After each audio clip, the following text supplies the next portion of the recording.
Hello बच्चों, बहुत बहुत नमस्कार। स्वागत है आप सभी का to this amazing platform of Physics Wallah and this amazing batch for JEE advance, that is Varun JEE advance. और आज हमारा प्रोबेबिलिटी का आखिरी लेक्चर है, ठीक है। और मैं आप सभी लोगों के कमेंट पढ़ रहा था जो कि बहुत ही कम है। आई बिलीव बहुत सारे बच्चे जो हैं शायद जेई मेंस पे अभी फोकस कर रहे हैं, तो कोई बात नहीं, ये लेक्चर्स आप after JEE Mains second attempt के बाद में देख लीजिएगा। But yes, once you come to this video तो प्लीज अपना कमेंट जरूर छोड़ें ताकि मुझे पता चले कि कितने लोग लेक्चर्स देख रहे हैं और जो देख रहे हैं उनकी मन की भावनाएं क्या हैं। क्योंकि एक रिकॉर्डेड फॉर्म में जब लेक्चर चलता है तो वन वे कम्युनिकेशन होता है। तो जब भी आप कमेंट करते हैं तो उसका रिप्लाई अगले लेक्चर में मैं देने की कोशिश करता हूं। जैसे आज के लेक्चर में हम लोग critical thinking questions, PYQs, old is gold, ये क्या है सर? पुरानी IIT में पूछे हुए सवाल, आप जानते ही हैं। तो मैंने जब कमेंट पढ़े तो पहला कमेंट मुझे दिखाई दिया, या फिर मैक्सिमम बच्चे कुछ इस चीज को पॉइंट आउट कर रहे थे कि सर इस सवाल में आपने ये दोनों पार्ट हमें खुद सॉल्व करने के लिए बोले थे, तो आंसर में एक करेक्शन है जी, please note it down. Answer में क्या है? आंसर में करेक्शन है, तो इसको नोट इट डाउन कर लीजिएगा please. Answer is A and D, ठीक है। ऐसा बहुत सारे बच्चों ने बोला और चेंज कर दिया गया है। फिर दूसरे पे आता हूं, CTQ नंबर 29। अगला कमेंट था कि सर हमने, जैसे आपने हमें टोटल न्यू फ्रेश लाइंस गिननी सिखाई, वो हमें मेथड समझ में आया, but we have another method. मैंने कहा बहुत बढ़िया, क्या है भाई?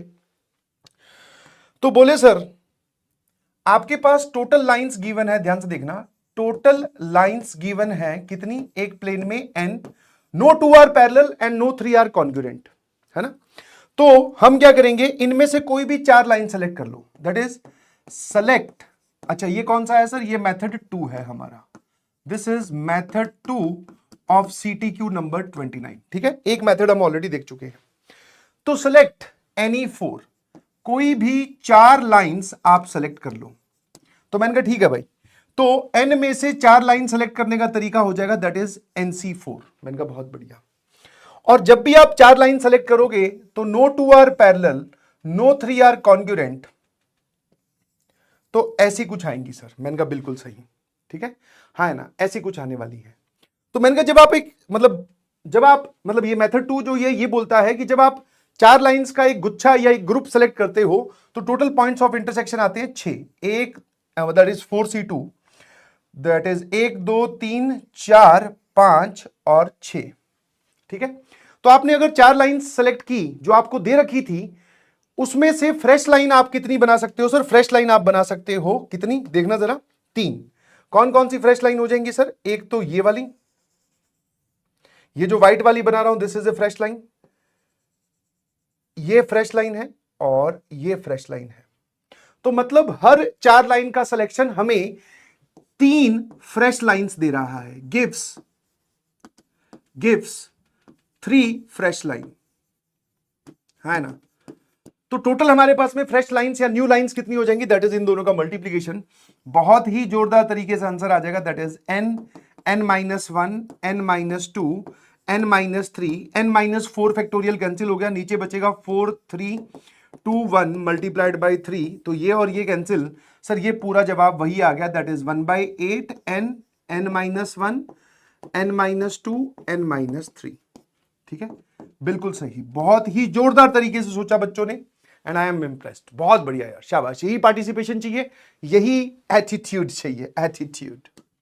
फिर CTQ नंबर 27, इसके लिए भी बहुत सारे बच्चों के कमेंट्स थे कि सर जैसे आपने किया अनइवन गैप्स कि टी का मतलब टोटल टेल्स कितने आएंगे उनका अमाउंट डिसाइड किया, फिर उनके बीच में जो हेड है उनका अमाउंट कितना है, फिर आपने बैगर्स मेथड लगाया। तो हमारे पास में एक तरीका और भी है। मैंने कहा क्या है भाई? इसका भी मेथड 2 देखो, ताकि ये मेथड सभी तक पहुंचे ना, ताकि सबका दिमाग खुले, है ना।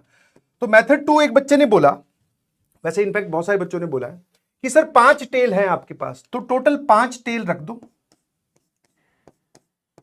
इनके अक्रॉस गैप बनेंगे 1 2 3 5 के अक्रॉस गैप बनेंगे 6। इन 6 में से कोई भी 4 गैप सेलेक्ट कर लो, ठीक है ना। तो मान लेते हैं कि आपने ये वाले 4 गैप सेलेक्ट किए, 1 2 3 और 4 फॉर एग्जाम्पल। अब यहां पर जो अमाउंट ऑफ एक्स हेड है उसको बोल रहे हैं x1, मतलब यहां पे कितने h आएंगे उसका अमाउंट x1 है, कितने यहां पर इन दोनों के बीच में कितने हेड आएंगे उसका अमाउंट x2 है, यहां पर अमाउंट x3 है और यहां पर अमाउंट x4 है। तो इन चारों का जो सम है x1 plus x2 plus x3 plus x4, ये टोटल जितने आपके पास में हेड हैं दैट इज 10। और सर कहीं पर भी जब आप हेड रखोगे, आपने गैप सेलेक्ट किया है, तो कहीं पर भी ऐसा नहीं होना चाहिए कि एक भी हेड ना आए। मतलब इसमें जब आप सॉल्यूशंस लिखोगे तो इसके जो नंबर ऑफ सॉल्यूशंस हैं वो नेचुरल नंबर वाले लिखना, किसी की भी वैल्यू जीरो नहीं हो सकती। That is n-1 CR-1 that is 9C3। तो गैप सेलेक्ट किया मल्टीप्लाइड बाय 9C3, ठीक है, हाँ है ना। तो सर यही हमारा एक्चुअल आंसर था जो आपने पिछली क्लास में दूसरे मेथड से बताया। मैं कहा बहुत बढ़िया, तो ये वाला मेथड भी बहुत जोरदार, वेरी गुड वेरी गुड, शाबाश। फिर मैं आता हूं, लास्ट क्लास में बताया गया CTQ नंबर 30 पर। इसके मेथड 1 में मैंने आपको बताया था, इसके मेथड 1 में मैंने आपको मैनुअल काउंटिंग करके बताया था। कैसे करके बताया था बेटा? Manual counting. कैसे काउंटिंग की थी हमने? मतलब एक मेथड जो हमने किया था दैट इज काउंटिंग की थी, है ना। और काउंटिंग से हमारा आंसर आ रहा था दैट इज 429। इसका मेथड 2 भी होता है भाई, और method 2 that is called as Andre's reflection method, या प्यार से आप उसको रिफ्लेक्शन मेथड भी बोल सकते हैं, ठीक है, रिफ्लेक्शन मेथड भी बोल सकते हैं। पूरा सवाल आपने पढ़ रखा है, मैं इसका डायरेक्टली आंसर लिखता हूं, फिर वहां वो कहां से आया उसकी भी बात करेंगे। कि अगर आपको इससे यहां तक जाना है और मूवमेंट आपकी एक बार में या तो राइट या अपवर्ड आप ले सकते हो, इतने ऐसे कितने नंबर ऑफ वेज होंगे जिसमें आप हमेशा इस डायगोनल के नीचे नीचे रहें, कभी डायगोनल को क्रॉस ना करें, टच कर सकते हैं। तो these methods are 2ncn minus 2ncn minus 1, हाँ या ना। Where what is n here? तो n हेयर मतलब कितने हॉरिजॉन्टल लाइंस हैं आपके पास टोटल, ठीक है, या टोटल कितनी वर्टिकल लाइंस हैं, because we are moving in a square grid. किस पे मूव कर रहे हैं? स्क्वायर ग्रिड में। तो यहां पर आप बोल सकते हो सर n की वैल्यू जो है वो कितनी है? 7। हॉरिजॉन्टल स्टेप्स बोल दो या वर्टिकल स्टेप बोल दो, तो ये आ जाएगा 14c7 माइनस 14c6, ठीक है जी।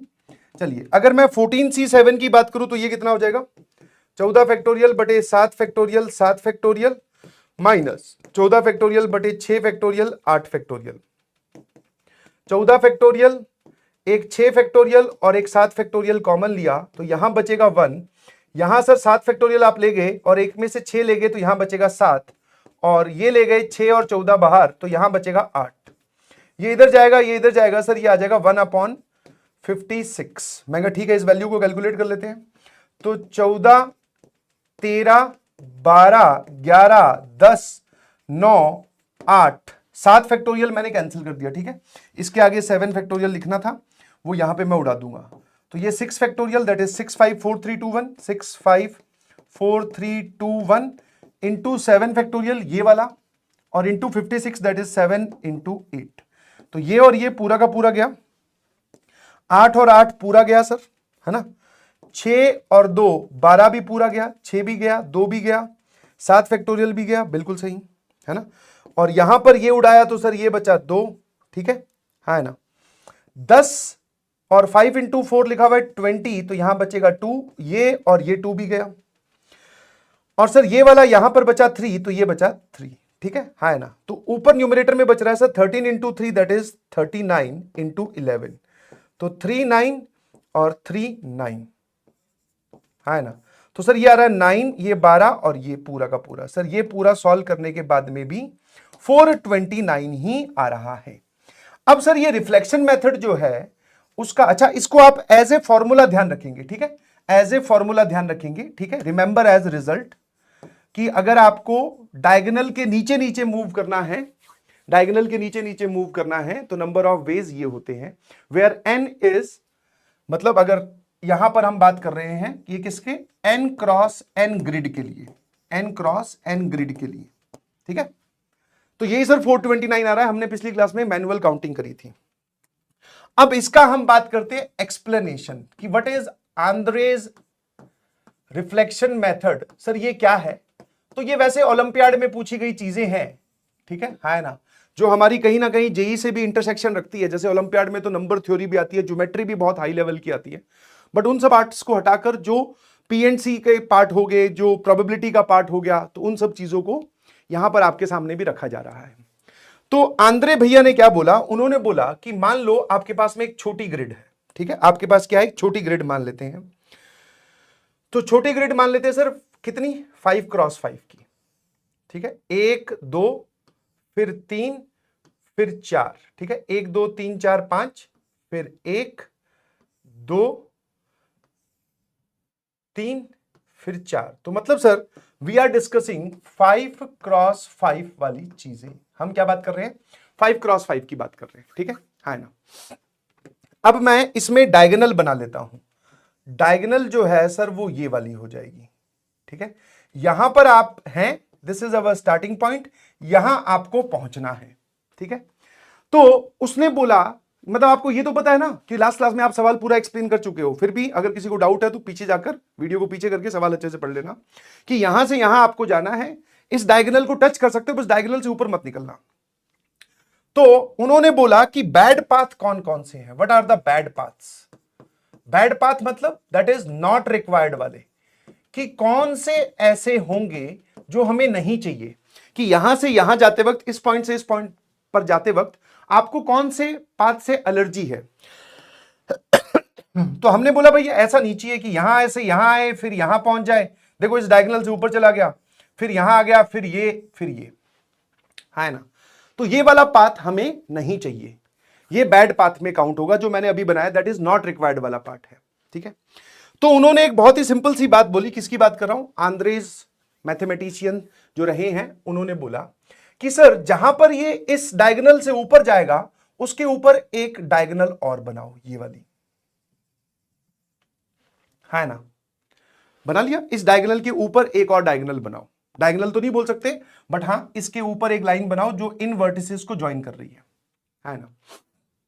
अब इस बैड पाथ की रिफ्लेक्शन ले लीजिए, रिफ्लेक्शन मेथड क्यों बोलते हैं वो भी समझ में आएगा। अब आप इस बैड पाथ की रिफ्लेक्शन ले लीजिए इस व्हाइट वाली डायगोनल में। रिफ्लेक्शन का मतलब क्या है, जैसे ही वो इसको टच करेगा इसके बाद में आपको रिफ्लेक्शन लेना है। ठीक है, ये वाला हमारा बैड पाथ है ना, तो रिफ्लेक्शन लो एक बार। रिफ्लेक्शन मतलब कि ये आपके पास में दो हॉरिजॉन्टल है, इसका रिफ्लेक्शन क्या हो जाएगा, दो वर्टिकल, ये दो हॉरिजॉन्टल तो इसके रिफ्लेक्शन दो वर्टिकल, फिर ये तीन वर्टिकल है, तीन वर्टिकल देख रहे हो, एक वर्टिकल दो वर्टिकल तीन वर्टिकल, तो तीन वर्टिकल का जो रिफ्लेक्शन है वो हो जाएगा तीन हॉरिजॉन्टल, फिर उसके बाद में दो हॉरिजॉन्टल है उसका रिफ्लेक्शन क्या हो जाएगा सर, दो वर्टिकल, तो यहां वर्टिकल यहां वर्टिकल, है ना। क्या मेरी बात समझ में आती है। तो ये इसका एक केस हुआ। फिर मैंने कहा इसको समझने के लिए एक और कोई भी बैड पाथ बना दीजिए, कोई एक बैड पाथ और बनाओ आप लोग। ठीक है, कोई एक बैड पाथ जो है वो एक और बनाओ। ठीक है, ताकि तुम्हें समझ में आए कि सर लॉजिक क्या है, समझ गए कि नहीं समझे। बाकी मैं ये सब हटा देता हूं एक बार के लिए। ठीक है ना।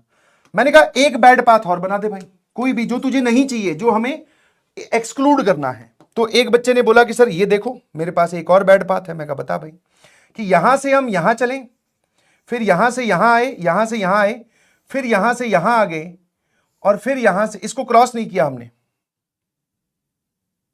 हाँ ठीक है, कर दिया ना, ये भी एक बैड पाथ है, ये वाला पार्ट हमें नहीं चाहिए। देखो ध्यान से, है ना। तो जिस मूवमेंट पे इसने इसको टच किया, क्योंकि जब वो इसको देखो, ये वाला बैड पाथ क्यों काउंट हुआ, क्योंकि ये इससे निकलकर यहां इस डायगोनल को टच करेगा। तो वैसे ही सर ये वाला बैड पाथ क्यों है ग्रीन वाला, क्योंकि ये इस डायगोनल से ऊपर जाकर इसको टच कर रहा है। तो जिस मूवमेंट पे जाकर वो टच कर रहा है उसके बाद वाले हिस्से का रिफ्लेक्शन ले लो। मैंने कहा देख यार, दो हॉरिजॉन्टल हैं, इनका रिफ्लेक्शन इस लाइन में क्या आएगा, दो वर्टिकल, यहां वर्टिकल यहां वर्टिकल, फिर एक वर्टिकल है तो वहां क्या आएगा सर, एक हॉरिजॉन्टल। ठीक है, जहां पर वो इस व्हाइट वाली डायगोनल को टच करे बैड पाथ, उसके बाद वाले जो आपका बाद वाला जो पाथ है उसका रिफ्लेक्शन लो। रिफ्लेक्शन का मेरा मतलब है कि आपने अगर यहां पर हॉरिजॉन्टल स्टेप लिए तो वहां वर्टिकल उतने ही, अगर आपने यहां पे फिर वर्टिकल लिया है एक तो फिर वहां हॉरिजॉन्टल। तो आप जितने भी बैड पाथ, अब आप पे मैं बात छोड़ता हूं, जितने भी बैड पाथ है जिसमें आप डायगोनल से ऊपर जाओगे, जो इसको टच करें उन सभी का रिफ्लेक्शन लेना। कौन से पार्ट का, जहां पे टच करे उसके बाद वाले पार्ट का। तो एक अमेजिंग चीज आपको देखने को मिलेगी कि आप यहां पहुंचोगे इस पॉइंट पे। ठीक है, इस पॉइंट पे आप पहुंचने वाले हो, हमेशा हमेशा यहीं पहुंचोगे। एक एग्जांपल और ले लेते, चलो भाई एक एग्जांपल और लेकर दिखा देता हूं। ठीक है, हाँ लास्ट एग्जांपल है, बिकॉज ये खुद करने वाला काम है। ठीक है, मान लेते हैं कि सर हमारे पास में एक बैड पाथ और है, फटाफट देखिए बताओ, ये वाला पूरा का पूरा हट गया, ये भी पूरा हट गया, और ये भी पूरा हट गया, ठीक है, हाँ ना। अब मैं आपको अगर एक बैड पाथ और लेने के लिए बोलूं, जैसे फॉर एग्जांपल सर ये यहां से यहां पहुंचा, फिर इसके ऊपर चला गया, फिर यहां चला गया, फिर ये, सर ये वाला भी एक बैड पाथ है। मैं कहा बिल्कुल सही, बैड पाथ समझ में आता है कि हमें ये नहीं चाहिए, ठीक है। अब मैं इसका रिफ्लेक्शन लेता हूं, क्या बताया मैंने कि इस लाइन में रिफ्लेक्शन लेना है व्हाइट डायगोनल के या व्हाइट लाइन के अबाउट, और किस पार्ट का, जहां पर वो इसको टच कर जाए उसके बाद वाले पार्ट का। तो इसके बाद में आपने लिए 1 2 3 वर्टिकल, तो 1 2 3 हॉरिजॉन्टल, फिर आपने लिए 1 2 3 4 हॉरिजॉन्टल, तो अब 4 वर्टिकल, 1 2 3 4। तो जितने भी बैड पाथ्स होंगे आप सभी में यहीं पहुंचोगे, है ना। तो 0,0 से 5 क्रॉस 5 किया तो ये वाला पॉइंट हो जाएगा 5 क्रॉस 5। मैंने कहा ये वाला पॉइंट बताना जरा। सर अगर हम इसमें यहां पर y एक्सिस यहां x एक्सिस बना लें तो इस पॉइंट की कोऑर्डिनेट अगर 5,5 है तो इस पॉइंट की कोऑर्डिनेट हो जाएंगे 4,5 और इस पॉइंट की कोऑर्डिनेट हो जाएंगे सर दैट इज 4,6, है ना। तो अब फिर जो एक्सप्लेनेशन दी गई वो ये थी कि total number of veg, total minus bad path. तो टोटल अगर आप 5 क्रॉस 5 की ग्रिड में काम कर रहे हो तो टोटल आप 10 स्टेप्स लोगे, जिसमें से 5 horizontal 5 vertical, minus bad path कौन कौन से हैं। जो बैड पाथ आपने ये पिंक वाला गिना वो छोड़ दो, आप रिफ्लेक्शन वाले गिनो, क्योंकि रिफ्लेक्शन भी तो हमने उसी का ही लिया। तो रिफ्लेक्शन वाले में ये बोला जाता है कि आपको इस पॉइंट से इस पॉइंट पर पहुंचना है, ठीक है। अब इस पॉइंट से इस पॉइंट पे पहुंचना है तो 0,0 से 4,6 तक पहुंचना है, क्योंकि जितने भी बैड पाथ है उनके रिफ्लेक्शन इसी पॉइंट पे पहुंच रहे हैं, इसी पॉइंट पे पहुंच रहे हैं, इसी पॉइंट पे पहुंच रहे हैं, ठीक है। तो भाई 0,0 से 4,6 पर पहुंचने के कितने तरीके हैं, तो 4 हॉरिजॉन्टल, क्योंकि देखो एक्स कोऑर्डिनेट का डिफरेंस कितना है 4, तो 4 हॉरिजॉन्टल एंड 6 वर्टिकल। तो टोटल हो गए सर हमारे पास में 10, जिसमें से 4 हॉरिजॉन्टल एक जैसे, 6 वर्टिकल एक जैसे। तो इसको आप लिख सकते हो that is 10c5 minus 10c4। यहीं से वो फॉर्मूला आया है कि आपके पास में n हॉरिजॉन्टल स्टेप्स है और n वर्टिकल स्टेप है। तो ये वाला जो आएगा पहला component that is 2ncn, minus के बाद में 0,0 से यहां तक जाने का ये वाला कौन सा हो जाएगा n-1, n+1, कि अगर ये वाला पॉइंट n, है तो ये वाला पॉइंट है n-1, n+1, है ना। तो 0,0 से वहां तक पहुंचने का तरीका क्या हो जाएगा सर, टोटल स्टेप्स कितने हो गए जोड़ लो, है ना। दोनों स्टेप्स कितने हो गए 2n, तो वहां पर आप क्या लिखोगे that is total ways 2ncn minus दोनों स्टेप्स मिलाकर that is 2n factorial divided by n-1 का फैक्टोरियल और n+1 का फैक्टोरियल। और ध्यान से देखोगे तो ये 2ncn-1 ही लिखा हुआ है, 2ncn-1, ठीक है। इसको ओपन करोगे यही आएगा, तो वही मैंने यहां लिख के बताया है। I hope this is clear to everyone, ठीक है। तो रिफ्लेक्शन मेथड से सर ये हमें पॉइंट काउंट करने आए और लास्ट क्लास में हमने काउंटिंग भी करी थी, ठीक है भाई।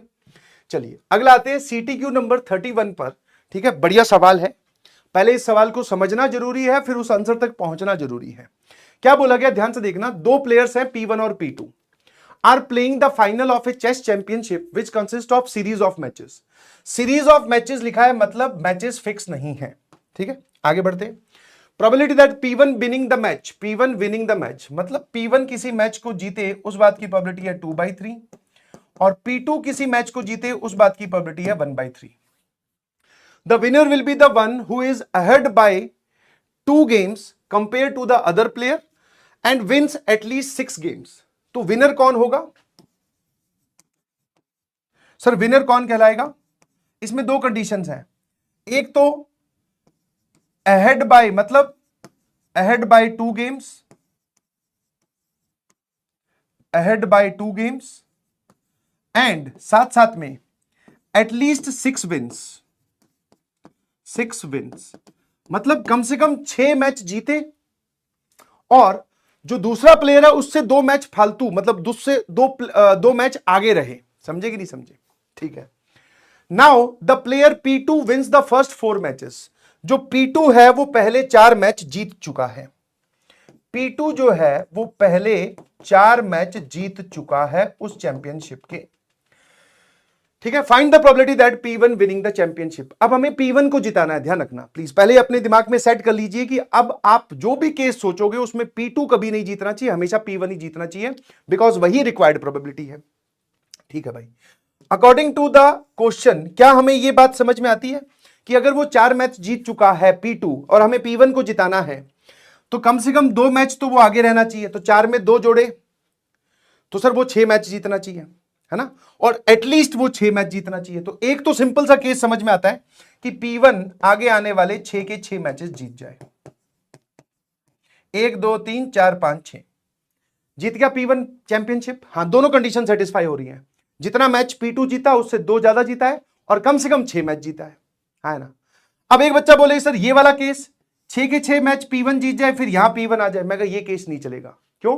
क्योंकि जैसे ही आप यहां पहुंचोगे इस कंडीशन में P1 6 मैच जीत गया तो चैंपियनशिप आगे थोड़ी बढ़ी, ऐसा थोड़ी आप खेलती जा रहे हो। चैंपियनशिप जीतने की जैसे ही ये दोनों कंडीशंस पूरी होती हैं वैसे ही चैंपियनशिप खत्म हो जाएगी, तो ये वाला केस नहीं आएगा, है ना।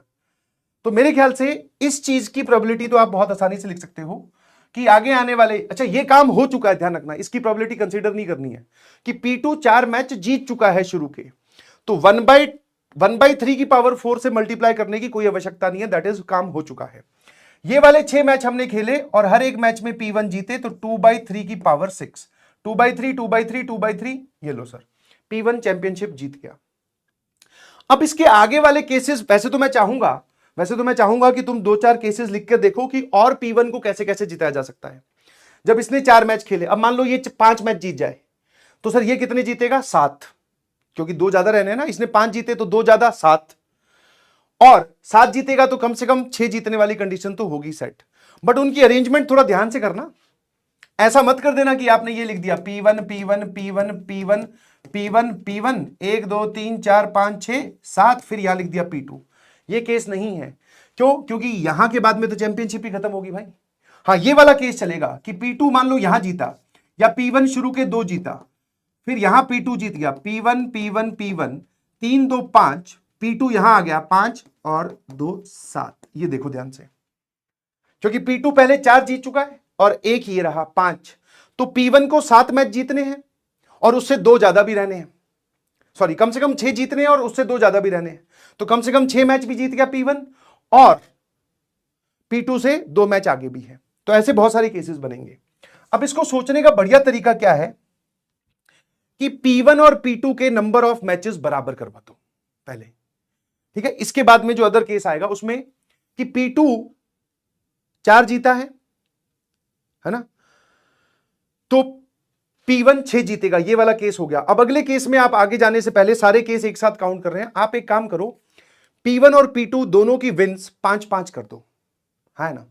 मतलब क्या हुआ, इसके अगला केस ध्यान सुनना, P2 पहले 4 तो जीत ही चुका है, सुनना जरा ध्यान से, है ना। अब मुझे एक P2 को और जिताना है और 5 P1 को और जिताने हैं, ठीक है ना। तो 1 2 3 4 5 6, है ना। इन 6 में से कोई भी 5 जगह सेलेक्ट करो, कोई भी 5 जगह, वहां पर P1 रख दो, P1 P1 P1 P1 P1।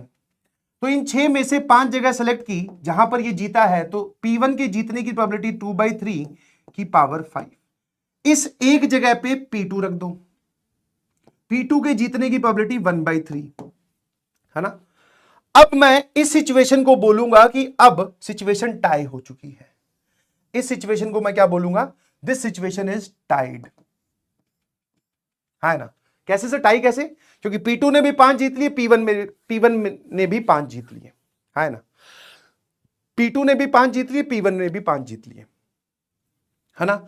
तो क्या मैं इसको बोल सकता हूं कि टाई करवाने की प्रोबेबिलिटी ये है ना, 5-5 बराबर हो गए। हमें किसको जिताना है सर? P1 को। तो अब अगर P1 लगातार 2 मैच और जीत जाए, क्यों? क्योंकि दोनों के नंबर ऑफ मैचेस बराबर हैं, तो P1 को उससे 2 आगे रहना है, तो 2 और जीतने पड़ेंगे, है ना। 2 और जीतने पड़ेंगे। समझ पा रहे हो कि नहीं समझ पा रहे हो कि टाई करवाने के बाद में P1 को 2 मैच और जीतने पड़ेंगे, यस और नो? ठीक है। तो जरा देखना, ये वाला सारा केस यहां फिर लिख रहा हूं, ये मतलब ये पूरा का पूरा एज इट इज कॉपी यहां पर भी कॉपीड। अब सर उसके बाद में अगर P1 दो मैचेस और जीत जाए, है ना, तो ये P1 जो है वो चैंपियनशिप जीत गया। ये तो टाई हुआ है, अब तक जीता नहीं है, यहां पर P1 चैंपियनशिप जीत गया। फिर सर ऐसा भी तो हो सकता है कि ये वाले सारे कॉपी, कि यहां पर फिर से एक छोटा टाई और करवा दो। टाई का मतलब है कि दोनों के नंबर ऑफ मैचेस बराबर रहे। तो यहां पर एक P1 जीते, एक P2 जीते, या एक P2 जीते, एक P1 जीते, तो यहां पर एक छोटा टाई और हुआ। उसके बाद में दो P1 जीत गया, तो ये देखो चैंपियनशिप जीत गया, है ना। तो यहां पर नंबर ऑफ मैचेस 5-5 जीते दोनों ने, यहां पर दोनों के नंबर ऑफ मैचेस इस पॉइंट तक 6-6 हैं, दो और P1 जीत गया, चैंपियनशिप जीत गया। बस मेरे ख्याल से आपको यह बात समझ में आ गई कि खेल चल क्या रहा है ना। सर इसको टाई करवा दो, यहां पर ये वाला टाई, फिर आगे भी एक और, P1 एक मैच जीते, P2 भी एक मैच जीते, या फिर P2 एक मैच जीते, P1 एक मैच और जीते, ये फिर से टाई हुआ। इसके तुरंत बाद P1 फिर जीत जाए दो मैच। तो ऐसे ये सारे केसेस चलते रहेंगे। क्या बोलती पब्लिक, समझ में आया कि नहीं समझ में, है ना। क्योंकि जो भी कंडीशन आपने दी है सर वो सेटिस्फाई हो रही है। आप ये पूरी चीज वापस लिखो और यहां पे गिनो, जैसे यहां तक ये पूरा कॉपी कर लो, फिर P1 P2 P1 P1, उसमें देखना ध्यान से, P1 कम से कम 6 मैच जीत चुका होगा और P2 से 2 मैच आगे होगा। चलिए जी, तो टाई करवाने की प्रोबेबिलिटी ये रही। ये जो छोटी टाई है इसको मैं बोल रहा हूं टाई 1, ठीक है, या टाई 2 बोल दो, इसको टाई 1 बोल रहे हैं कि जब हमने 5-5 मैचेस बराबर किए। टाई 2 किसको बोल रहा हूं कि 5-5 के साथ हमने एक एक मैच और कर दिया। तो ये जरा प्रोबेबिलिटी लिखना सर, ये आ जाएगा 2/3 इंटू 1/3 प्लस 1/3 इंटू 2/3। इस केस की प्रोबेबिलिटी ये रही, दूसरे वाले केस की ये रही। तो मेरे ख्याल से सर ये आ जाएगा आपके पास में कितना, 2 + 2 दैट इज 4/9। तो छोटे टाई की प्रोबेबिलिटी 4/9 है, तो इस टाई की भी प्रोबेबिलिटी क्या होगी, 4/9। समझे कि नहीं समझे। चलिए अब मैं इसका FNF लिख रहा हूं, ध्यान सुनना प्लीज। मैं क्या लिख रहा हूं इसका, FNF, ठीक है जी, है ना। क्या लिख रहा हूं बेटा, FNF that is final answer. ध्यान से समझ के लिखिएगा, है ना, ठीक है। तो रिक्वायर्ड प्रोबेबिलिटी, पहले वाला केस कि P1 लगातार 6 के 6 मैच जीत गया, दैट इज 2/3 की पावर 6। इसके बाद में सर दोनों के मैचेस हमने बराबर करवा दिए, दोनों के मैचेस हमने क्या कर दिए, बराबर, मतलब 5-5 मैच दोनों को जिता दिए, जिसकी प्रोबेबिलिटी ये रही 6C5 इंटू 2/3 की पावर 5 इंटू 1/3 की पावर 1। यही है ना प्रोबेबिलिटी, 2/3 बिल्कुल सही। अब एक बार इस सिचुएशन पे पहुंच गए, अब क्या केसेस बनेंगे, ब्रैकेट लगाकर स्टार्ट करो, यहां तक बन गए। अब यहां पर सर दो लगातार P1 जीत जाए, तो दो लगातार P1 को जिताने हैं अगले दो मैचेस, तो क्या होने चाहिए बेटा, 2/3 की पावर 2। फिर अब उसके बाद में यहां तक की तो प्रोबेबिलिटी आपने काउंट कर ली है। अगले में सर ये वाला मैच टाई हो जाए, ये वाला हो जाए, दोनों के नंबर ऑफ मैचेस फिर बराबर हो जाए, तो इस सिचुएशन के होने की प्रोबेबिलिटी है 4/9 मल्टीप्लाइड बाय P1 फिर लगातार दो मैचेस जीत जाए, दैट इज 2/3 की पावर 2। आगे लिखो, फिर सर 4/9 कि यहां तक मैचेस 5-5 थे, 6-6 हुए, 7-7 हुए, दैट इज 4/9 की पावर 2। और फिर लगातार जो है P1 दो मैचेस जीत जाए, फिर क्या होगा सर, 5-5 मैचेस बराबर, 6-6, 7-7, 8-8, और हर बार एक मैच बराबर और करने के, मतलब 5-5 तो 6-6 बनाने के लिए प्रोबेबिलिटी क्या लग रही है, 4/9। तो यहां आएगा 4/9 की पावर 3, ठीक है, 3 बार, और लास्ट में फिर से हमें P1 को दो मैचेस जिताने हैं। कहां तक चलता रहेगा sir, this is till infinity, है ना। तो मेरे ख्याल से अब आप इसको सॉल्व कर सकते हैं, ठीक है। Solve it and match your answer, क्योंकि आंसर आपको दे रखा है ये रहा 1088/3645। मैंने यहां पर इस इनफाइनाइट जीपी बनती हुई दिख रही है सबको, 2/3 की पावर 2 कॉमन ले लो, 1 + 4/9, फिर 4/9 का स्क्वायर, 4/9 का क्यूब, तो एक इनफाइनाइट जीपी बन रही है जिसकी पहली टर्म 1 है और कॉमन रेशियो क्या है सर, 4/9। तो उसको सॉल्व कर लेंगे, इस वैल्यू को सॉल्व करेंगे, इस वैल्यू को सॉल्व करेंगे, एलसीएम लेंगे, ऐड करेंगे, यही आंसर आ जाएगा, ठीक है। कैसा सवाल सर, खतरनाक और बहुत मजेदार सवाल। लैंग्वेज से पहले इस चीज पे आना कि हमें चाहिए क्या, और फिर प्रोबेबिलिटीज का रख कर आंसर तक पहुंचना, है ना। अगले सवाल पे आते हैं, जो कि एक एंगल से सोचो तो बहुत ही आसान है, दूसरे एंगल से सोचो तो थोड़ा कैलकुलेटिव है। मैं दोनों ही एंगल से आपको सोच के जवाब बताता हूं। Two fair dice each with faces number from 1 से लेकर 6 are rolled together, the sum of the numbers on the faces is observed, this process is repeated until the sum is a prime number और a perfect square. मतलब कब तक हम दो dices को फेंकते रहेंगे, जब तक या तो दोनों का सम प्राइम नंबर आ जाए या फिर एक परफेक्ट स्क्वायर आ जाए। बहुत बढ़िया। Suppose the sum turns out to be perfect square before it turns out to be a prime number. अब ये वाली जो लैंग्वेज है ना, ये वाली जो लैंग्वेज है, इसको चाहो तो हटा दो, पर फिर भी उसने जिस हिसाब से सवाल दिया है, मतलब किस लैंग्वेज को हटा दो, मैं बोल रहा हूं sum turns out to be perfect square, उसके आगे वाली बात वैसे इस सवाल में मैटर नहीं करती, बट उसने क्यों लिखी है वो भी बता देता हूं। क्योंकि उसने एक्सपेरिमेंट को तब स्टॉप करने के लिए बोला है कि आप डाइसिस फेंकना तब बंद कर देना जब या तो कोई परफेक्ट स्क्वायर आ जाए या फिर उन दोनों का सम जो है वो प्राइम नंबर आ जाए। तो इसलिए उसने क्या बोला कि हमें यह पता चल चुका है, suppose the sum turns out to be a perfect square, मतलब परफेक्ट स्क्वायर आ चुका है, मतलब ये काम हो चुका है और एक ही रास्ते से हो रहा है, मतलब यहां पे एक ही प्रोसेस कर रहे हैं हम, मल्टीपल चैनल तो है नहीं। तो ये सवाल किसका है sir? That is the question of conditional probability. Perfect square आ चुका है, P is the probability that the perfect square is an odd. ठीक है भाई, तो इसका मेथड 1 कि वो जो परफेक्ट स्क्वायर है PS that is an odd. तो मैंने कहा एक बार बताओ, टोटल जब आप दो डाइस फेंकते हो तो परफेक्ट स्क्वायर बन क्या क्या सकते हैं सर? या तो 4 या फिर 9, क्योंकि दो डाइस पे आने वाले सम की मिनिमम वैल्यू होती है 2, मैक्सिमम वैल्यू होती है 12। 2 और 12 के बीच में ये दो ही परफेक्ट स्क्वायर लाई करते हैं। तो सम 4 आने की प्रोबेबिलिटी कितनी है? सम 4 कितने तरीके से आ सकता है? दैट इज सर 3 1 1 3 और 2 2, यही तरीके सम 4 आ सकता है। 9 कितने तरीके से? 6 3 3 6 5 4 4 5, ये 4 तरीके से। तो सम परफेक्ट स्क्वायर आ चुका है, मतलब ये हमारा नया सैंपल स्पेस है। सम जो है वो परफेक्ट स्क्वायर आ चुका है, this is our new sample space. याद आया कंडीशनल प्रोबेबिलिटी को कैसे सॉल्व करते हैं? This is our new sample space. इसमें कितने आउटकम्स हैं सर? 7। और जो सम है वो परफेक्ट स्क्वायर तो होने के बाद में ऑड निकले, ऑड निकले तो ऑड वाले मतलब सर 9 ही तो है, 1 2 3 4, 4 इस चीज को फेवर कर रहे हैं। तो जो काम हो चुका है उसको हमने नया सैंपल स्पेस बनाया कि परफेक्ट स्क्वायर आ चुका है, यही दो आ सकते थे। अब इस बात की प्रोबेबिलिटी बताओ कि जो परफेक्ट स्क्वायर आया वो ऑड हो, तो सर 4 फेवर कर रहे हैं, ऊपर ये रहा 4/7। उसने पूछा है 14p, तो सर ये हमारे पास में वैल्यू आ जाएगी 8, that is 8 is our FNF। ठीक है ना। अब इसको कोई बच्चा अगर डिटेल में सोचना चाहे, बोले सर मेरे को ये वाला मेथड क्लिक नहीं किया, तो वो थोड़ी सी लंबी कैलकुलेशन करेगा, है ना। पहले वो इस पूरे की सैंपल स्पेस लिखेगा कि सम परफेक्ट स्क्वायर आए, ठीक है, सम परफेक्ट स्क्वायर आए, तो प्रोबेबिलिटी ऑफ सम बराबर परफेक्ट स्क्वायर, ठीक है, वो मतलब सारे पॉसिबल केसेस लिख रहा है ना। अच्छा, सम परफेक्ट स्क्वायर कब आएगा? जब दोनों का सम, मतलब दोनों पे जो आउटकम है उनको मिलाकर जब हम जोड़ें, जो मतलब सम जो नंबर का आ रहा है वो परफेक्ट स्क्वायर होना चाहिए, बट उससे पहले प्राइम नंबर नहीं आ जाना चाहिए।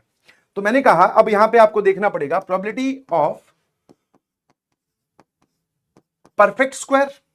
मैं यहां पर पहले तो टोटल प्रोबेबिलिटी लिख रहा हूं, और ये वैल्यू वैसे भी आप जानते हैं कि क्या होती है, ठीक है। परफेक्ट स्क्वायर आने की प्रोबेबिलिटी आप बोल सकते हो सर कितनी होगी? 1 2 3 4 5 6 7, 7/36, ठीक है। और प्रोबेबिलिटी की प्राइम नंबर आए, है ना, प्रोबेबिलिटी की प्राइम नंबर आए। अब प्राइम नंबर कौन कौन से हो सकते हैं सर? 2 3 5 7 11, बस यही हो सकते हैं। दो नंबर्स का सम, अगर डाइसिस के नंबर का सम ले रहे हो तो 12 से बड़े तो जाएगी नहीं। तो 2 3 5 7 11, बहुत बढ़िया। इसके आने के एक ही केस है, इसका 2 1 1 2, 5 लाने के सर 3 केस हो जाएंगे, दैट इज 2 3 3 2 और 1 4 4 1, 4 केसेस हो जाएंगे। 7 लाने के सर 4 3 3 4 5 2 2 5 1 6 6 1, 6 1, ठीक है। 11 लाने के सर 6 5 और 5 6। तो प्राइम नंबर कब कब आएगा सर? 1 2 3 4 5 6 7 8 9 10 11 12 13 14 15। तो सम प्राइम नंबर आए उस बात की प्रोबेबिलिटी 36। अब जरा देखना, सम ना ही परफेक्ट स्क्वायर आए और ना ही प्राइम नंबर आए, तभी तो आगे बढ़ोगे भाई।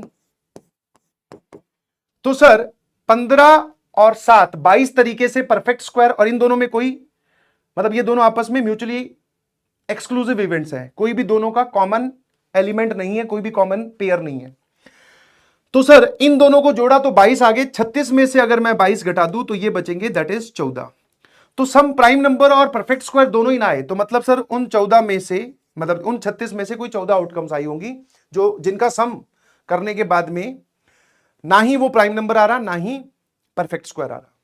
तो अब आप टोटल प्रोबेबिलिटी कैसे लिखोगे? अच्छा, उसने बोला है जो काम हो चुका है, पहले मैं उस बात की प्रोबेबिलिटी लिख रहा हूं। उसने बोला कि sum turns out to be a perfect square, कि सम ये हो गया। तो पहली बार ही हमने डाइस रोल किया, पहली बार में ही परफेक्ट स्क्वायर आ गया, खेल खत्म। क्योंकि पूरा लैंग्वेज ध्यान से पढ़ोगे कि परफेक्ट स्क्वायर जो है वो प्राइम नंबर से पहले आना चाहिए। तो सर बस खेल खत्म। फिर 2 बार में परफेक्ट स्क्वायर आए, तो सर पहली बार में ना प्राइम नंबर आए ना परफेक्ट स्क्वायर आए, क्योंकि प्राइम नंबर आ गया तो गेम वहीं खत्म हो जाएगा। तो उस बात की प्रोबेबिलिटी कि पहली बार में ना प्राइम नंबर ना परफेक्ट स्क्वायर, उस बात की प्रोबेबिलिटी ये। फिर दूसरी बार में परफेक्ट स्क्वायर आ जाए,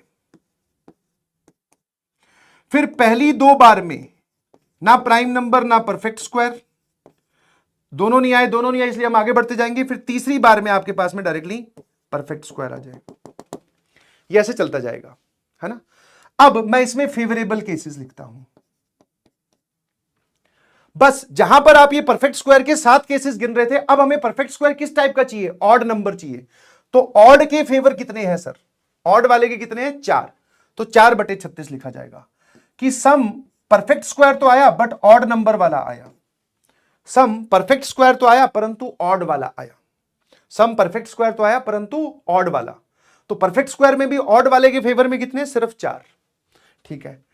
फिर सर ना परफेक्ट स्क्वायर आया पहली बार में, ना प्राइम नंबर आया, तो 14/36। उसके बाद में परफेक्ट स्क्वायर तो आया लेकिन ऑड वाला आया, है ना। फिर आगे चलते हैं सर। फिर ना प्राइम नंबर आया ना परफेक्ट स्क्वायर आया, ना प्राइम नंबर आया ना परफेक्ट स्क्वायर आया,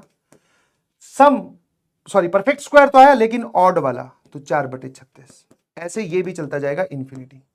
तो फेवरेबल अपॉन टोटल जब आप करोगे तो 7/36 यहां से कॉमन ले लो, इसमें से 4/36 इसमें से कॉमन ले लो, ये न्यूमरेटर में, बाकी पूरा पार्ट जो है एज इट इज कैंसिल हो जाएगा।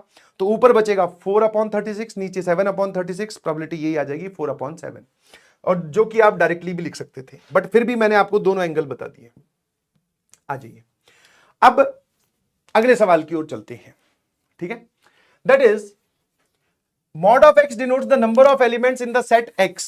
s जो है वो 1 2 3 4 5 6 है, सैंपल स्पेस है, where each of the element is equally likely to occur, ठीक है ना। if a and b are the independent events associated with s। कैसी इवेंट्स हैं? इंडिपेंडेंट इवेंट्स हैं। तो पहले तो इंडिपेंडेंट इवेंट्स की बात कर लेते हैं। सर इंडिपेंडेंट इवेंट्स वो होती है जो इस चीज को फॉलो करें। सवाल ध्यान से समझोगे तो लैंग्वेज में थोड़ा सा आप बोल सकते हो बैरियर है। ये हमारे पास में सैंपल स्पेस है, ठीक है, और किसी भी एक्सपेरिमेंट में कभी इवेंट आती है, तो इवेंट क्या होती है? सैंपल स्पेस का सबसेट। तो इसके जो सबसेट है वही तो ए और बी है। Subsets are A and B, और number of elements in set A उसको वो मॉड ऑफ ए से डिनोट कर रहा है। Similarly number of elements in set B उसको वो मॉड ऑफ बी से डिनोट कर रहा है। ये बात उसने लिख दी, ये इंडिपेंडेंट होनी चाहिए, ठीक है। The number of ordered pairs A comma B such that, ये वाली कहानी मतलब क्या होना चाहिए सर कि सेट बी में जो हमारी इवेंट बी है उसकी जो फेवरेबल आउटकम्स है जो आप यहां से उठाओगे उसमें कम से कम एक एलिमेंट होना चाहिए, और उसमें जितने नंबर ऑफ एलिमेंट्स हैं वो ए से कम होने चाहिए, ठीक है जी, है ना। तो पहले मैंने मान लिया कि इसमें total number of elements set A में या इवेंट ए के फेवरेबल आउटकम एक्स है और इसके वाई है, ठीक है भाई। आ जाइए और दोनों का इंटरसेक्शन मान लेते हैं सर, दैट इज m। दोनों में common element let a intersection b, दोनों में कॉमन एलिमेंट बराबर मान लेते हैं m। तो अगर ये इंडिपेंडेंट इवेंट्स हैं तो प्रोबेबिलिटी कैसे लिखोगे सर? m अपॉन टोटल कितने एलिमेंट्स आप उठा सकते थे सर? 6, है ना। और उसने ये बोला है कि हर एक एलिमेंट का उठना इक्वली लाइकली है, इक्वली लाइकली टू अकर। ठीक है सर। और x के कितने नंबर ऑफ फेवरेबल, इसमें कितने एलिमेंट्स हैं या कितनी आउटकम्स है जो इसको फेवर कर रही है, दैट इज x। टोटल कितनी हो सकती थी? 6। इसमें कितनी है? y। इसमें कितनी हो सकती थी? 6। 6 कैंसिल हो गया, that is x into y बराबर 6 इंटू m। मतलब सर आप ये बोल सकते हो कि the number of elements in set A, number of elements in set B बराबर 6 times number of elements in their intersection, है ना। क्या ये बात समझ में आती है? हाँ सर। ठीक है, तो ऐसे कितने हैं, आप इसके कितने सबसेट्स बना सकते हो जो इस रिलेशन को फॉलो करे, खेल खत्म बस। ठीक है, शुरू हो गए केसेस बनाने, है ना। तो मान लेते हैं कि सर इंटरसेक्शन में ए इंटरसेक्शन बी में, अच्छा इस बात का भी ध्यान रखना कि ए में एलिमेंट ज्यादा है, बी में कम है, तो मान लेते हैं उनके कॉमन एलिमेंट एक ही है। ठीक है, तो मैं यहां लिख रहा हूं, जरा देखना। सेट ए में number of elements, set B में नंबर ऑफ एलिमेंट्स और उनके कॉमन एलिमेंट्स। सर वो आपने 1 लिया तो ये कितना आ जाएगा? यहां 1 रखने पर ये आ जाएगा, इन दोनों का प्रोडक्ट 6। अब इन दोनों का प्रोडक्ट 6 आना चाहिए और ये वाला साइड ज्यादा होना चाहिए, तो 6 लाने के कितने तरीके हैं सर? ये 6, ये 1, है ना। और क्या हो सकता है सर? ये 3, ये 2, है ना। इन दोनों का प्रोडक्ट 6 आ जाएगा और ये सारी बातें सेटिस्फाई हो रही हैं। ये वाला बड़ा, ये वाला, इसको उल्टा मत कर देना, 2 3 मत लिख देना प्लीज। क्यों? क्योंकि सर ध्यान से देखो, इसमें एलिमेंट ज्यादा होंगे, इसमें कम होंगे, तो 3 जो है वो number of element set A में ही हो सकते हैं। ठीक है जी। और कोई तरीका है? 6 इंटू 1, 3 इंटू 2, और तो कोई तरीका नहीं है, बोलो, है ना। बस, तो फिर अब मैं इसको बढ़ा रहा हूं, नंबर ऑफ एलिमेंट्स कॉमन मैंने कर दिए 2, तो यहां पे इन दोनों का प्रोडक्ट कितना आ जाएगा सर? इन दोनों का प्रोडक्ट आ जाएगा, यहां पे 2 रखा तो ये हो जाएगा 12। अब मुझे 2 का प्रोडक्ट, और टोटल मेरे पास 6 ही एलिमेंट्स हैं। ठीक है, ध्यान रखना, तो 6 से बड़ा नंबर भी इन दोनों में यूज नहीं करना है। मुझे प्रोडक्ट चाहिए 12, तो 12 लाने का क्या तरीका है सर? 6 इंटू 2, 4 इंटू 3, और ये मत कर देना भाई क्या कि 12 इंटू 1। क्यों? इसका मतलब आप ये लिख रहे हो कि सेट ए में 12 एलिमेंट्स हैं, 12 एलिमेंट है ही नहीं भाई उसमें। ठीक है ना। तो 12 लाने का एक ही तरीका हुआ। अब नंबर ऑफ एलिमेंट्स कॉमन अगर मान लो मैं 3 ले लेता हूं तो ये प्रोडक्ट आ जाएगा 18। अब 18 लाने के कितने तरीके? 9 इंटू 2 मत बोल देना, बिकॉज 9 एलिमेंट्स इसके अंदर है ही नहीं। ठीक है, 9 इंटू 2 नहीं। फिर और बोलो 6 इंटू 3, बिल्कुल सही सर, 6 इंटू 3, है ना। 18 लाने का एक ही तरीका हो गया। फिर और आ जाओ, फिर अगर मैं नंबर ऑफ एलिमेंट्स कॉमन बोल दूं 4, तो ये कितना आ जाएगा सर? 24, जिसमें आप 6 इंटू 4 बोल सकते हो, 6 चौके 24, बस एक ही तरीका है। नंबर ऑफ एलिमेंट्स अगर मैं बोल दूं कि 5 कॉमन है तो यहां पे आ जाएगा 30, तो 6 5 30, 6 into 5 that is 30। Number of elements common 7 नहीं हो सकते, बिकॉज जब सैंपल स्पेस में ही 6 एलिमेंट्स है तो कॉमन एलिमेंट 7 कहां से निकालोगे यार? क्या ये बात एकदम क्लियर है सर? बिल्कुल क्लियर है, कोई दिक्कत नहीं।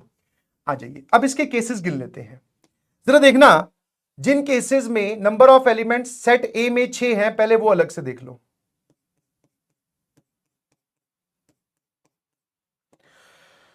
मतलब इसमें 6, इसमें एक एलिमेंट और एक कॉमन लेके आना है ना। तो इसके केसेस गिन रहा हूं, जरा देखना ध्यान से। तो सर 6 के 6 एलिमेंट सेट ए में डाल दो, है ना, क्योंकि ये इसका सबसेट है और उसमें 6 एलिमेंट है, तो ये सारे के सारे जाएंगे। और इसमें हमें कोई एक एलिमेंट चाहिए और वो एक कॉमन भी होना चाहिए, है ना, ये कॉमन भी होना चाहिए।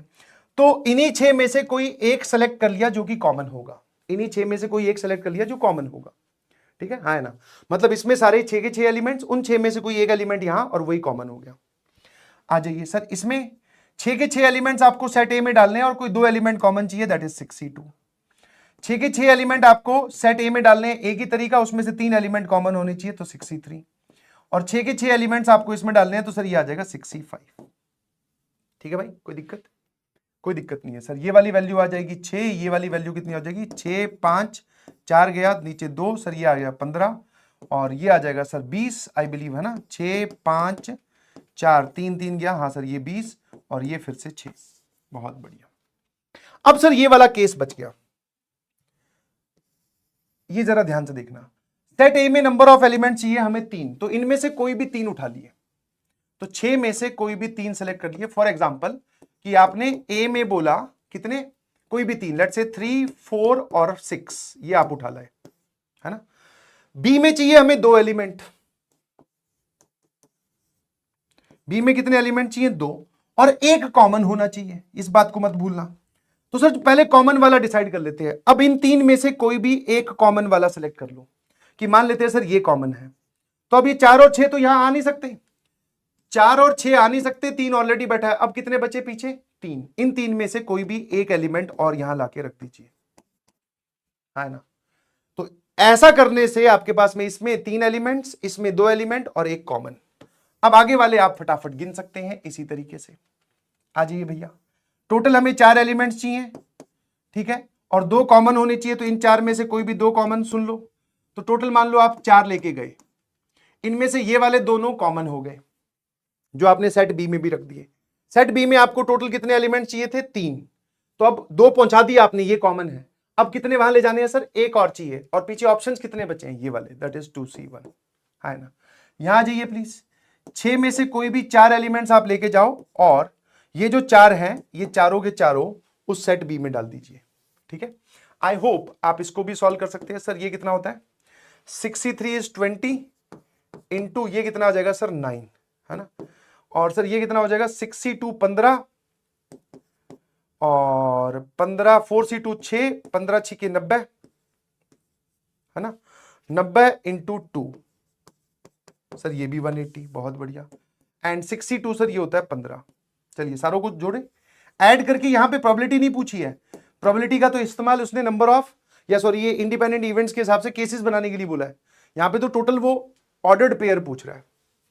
तो सर ये हो गया 6, ये देख लो भाई 35 और 12, तो 35 प्लस 12, है ना, 35 और 12 47, तो ये हो गए, और इसमें 15 और जोड़ दो 62, और जरा देखना सर ये कितने हो गए, 180 180 360, 360 प्लस 62, सर ये टोटल हमारे पास में आ रहा है 422 तरीके। टोटल कितने आगे भाई, 422, that is the correct answer. 422 तरीके से आप इसको सॉल्व कर सकते हैं। तो बढ़िया सवाल है, क्योंकि पहले ये चीज समझना, फिर केसेस बनाना, फिर आंसर तक पहुंचना, तो yes it is a good question, ठीक है। आ जाइए भैया वापस, अब हम चलते हैं अगले सवाल पर। बहुत ही बढ़िया सवाल है, बिकॉज इसमें प्रोबेबिलिटी में कोई भी दूसरा चैप्टर जब मिक्स कर दिया जाए तो एक बढ़िया सवाल ही बनता है। Let us denote the sample space of 3x3 matrices from the set, मतलब जो एलिमेंट्स हैं वो हम 0 और 1 ही यूज कर सकते हैं, ये उसने सेट दे रखा है। Let E1 and E2 is given by this. E1 वो वाले मैट्रिसेस होंगे जिनकी डिटरमिनेंट वैल्यू 0 हो, एंड E2 वो वाले मैट्रिसेस होंगे जो हम सेट S से उठाएंगे। सेट S में कौन से मैट्रिसेस हैं, जो कि 0 और 1 से बनने वाले सारे मैट्रिसेस। सेट E2 में हम वो वाले मैट्रिसेस लेंगे जिनकी सम ऑफ द एंट्रीज 7 हो, ठीक है जी। If a matrix is chosen at random then the conditional probability P of E2 upon E1, P of E2 upon E1। तो डिनोमिनेटर में जो लिखा होता है सर वो काम हो चुका है। अब हो चुका है मतलब सर अब हमें सिर्फ वही सैंपल स्पेस बनाना है, new sample space, new sample space. Conditional probability समझ में आती है ना, कि सर जो काम डिनोमिनेटर में आप जो इवेंट डिफाइन कर रहे हो मतलब वो हो चुकी है, तो वही हमारा न्यू सैंपल स्पेस है। मतलब सर सम ऑफ एंट्रीज बराबर 7 होनी चाहिए।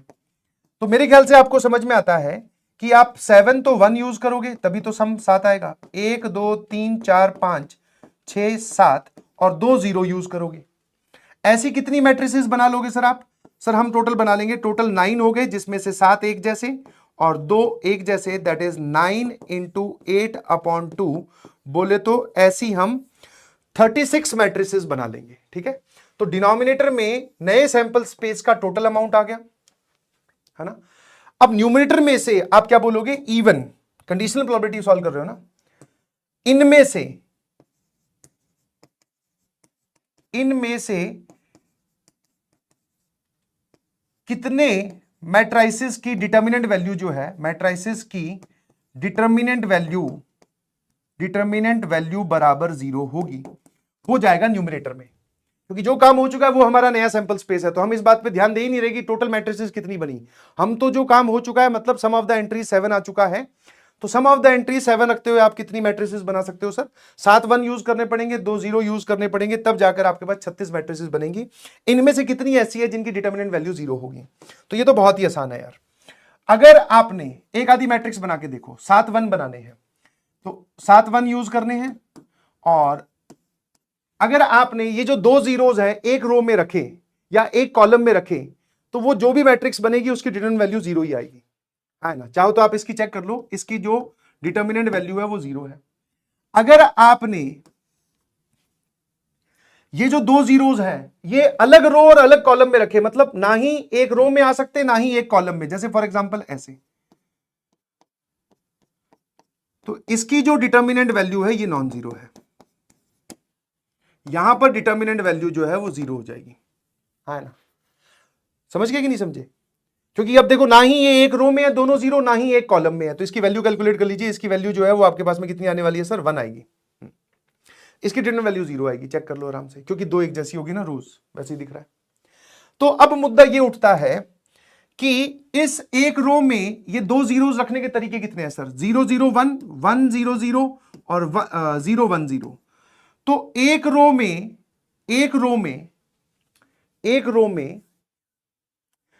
0 0 मतलब 2 जीरो को रखने के तरीके हैं हमारे पास में 3। टोटल कितनी रोज हैं? 3 रोज हैं और 3 ही कॉलम्स हैं, तो सर टोटल हो गया 6, है ना? अरे भाई पहले ये रो वाले इसके 3 इसके 3 इसके 3, फिर ऐसा भी तो हो सकता है कि आप इसमें 1 0 0 फिर यहां 1 1 1 1 1, अब इसको यहां घुमाने के कितने तरीके? 3, फिर यही चीज यहां आ जाएगी तो फिर 3 फिर 3, तो 3 हॉरिजॉन्टल और 3 वर्टिकल, तो 6 रोज, सॉरी टोटल 6 रोज और कॉलम मिलाकर हो गए, और एक रो या कॉलम में इनको घुमाने के तरीके कितने हो जाएंगे सर? 3। सर ये वाली प्रोबेबिलिटी हमारी कितनी आ जा रही है? That is half. ठीक है भाई, तो फाइनल आंसर इज 0.5। बढ़िया सवाल है कंडीशन प्रोबेबिलिटी का, हाँ है ना? आ जाइए अगला सवाल, ये रहा आपकी कंप्यूटर स्क्रीन पर। मैं चाहूंगा कि आप एक बार वीडियो पॉज करें, फिर अपना जवाब लिखें, फिर हम देखते हैं कि इसमें क्या करना है। There are 5 students S1 S2 S3 S4 S5 in a music class, बहुत बढ़िया, and for them there are 5 seats R1 R2 R3 R4 R5 arranged in a row. तो जो स्टूडेंट्स हैं उन्हीं की ही नंबर्ड सीट है, समझ गए? हाँ ना?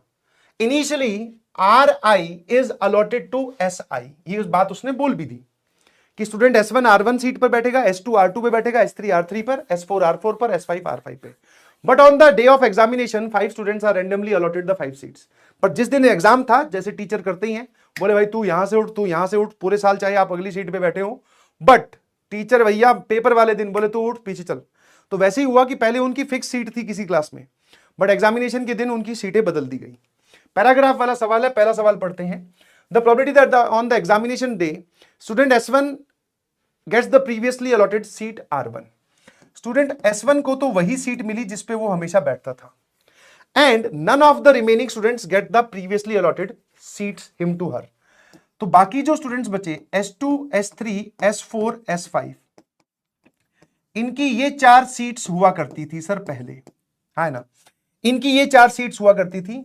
इनमें से, इन चारों में से कोई भी, ये चारों स्टूडेंट में से कोई भी अपनी सही जगह पे नहीं बैठेगा, कोई भी अपनी जगह पर ना बैठे, कोई भी अपनी सही जगह पर नहीं बैठेगा, सही जगह पर नहीं जाएगा, ना बैठे।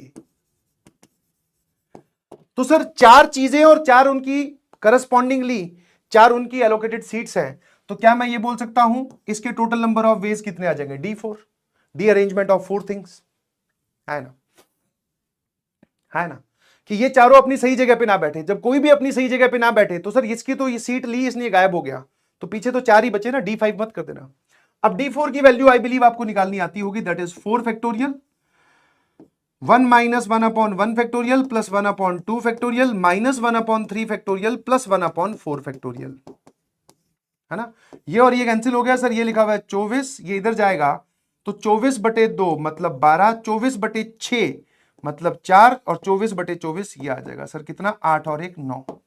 तो 9 तरीके से आप उनको बिठा सकते थे, है ना, मतलब सॉरी 9 फेवरेबल है। टोटल कितने तरीके हैं सर? 5 सीटों पर 5 बच्चों को कैसे भी एलोकेट करने के तरीके, दैट इज 5 फैक्टोरियल। ठीक है भाई, ये कितना आ गया सर? ये होता है 120, ऊपर लिखा हुआ है 9, तो ये आ जाएगा 3 और ये आ जाएगा 40, 3/40। Option A is the correct answer. ठीक है भाई, हाँ है ना, option A is the correct answer. यहां से डी-अरेंजमेंट वाली चीज देखकर मुझे एक चीज याद आई, मैंने प्रोबेबिलिटी वाले में ही आपको रिकर्सिव रिलेशन भी बताए हैं और डी-अरेंजमेंट भी आ गया है। वैसे तो ये पीएनसी का पार्ट है, बट मैं आपको डी-अरेंजमेंट का प्रूफ, है ना, क्लासेस में जनरली प्रूफ नहीं बताते, रिकर्सिव रिलेशन से बताते हैं। वैसे आप जब नेट पे सर्च करोगे या कहीं और देखोगे तो आपको डी-अरेंजमेंट का जो प्रूफ है वो मिल सकता है inclusive exclusion principle, principle of inclusion exclusion, POI से आता है।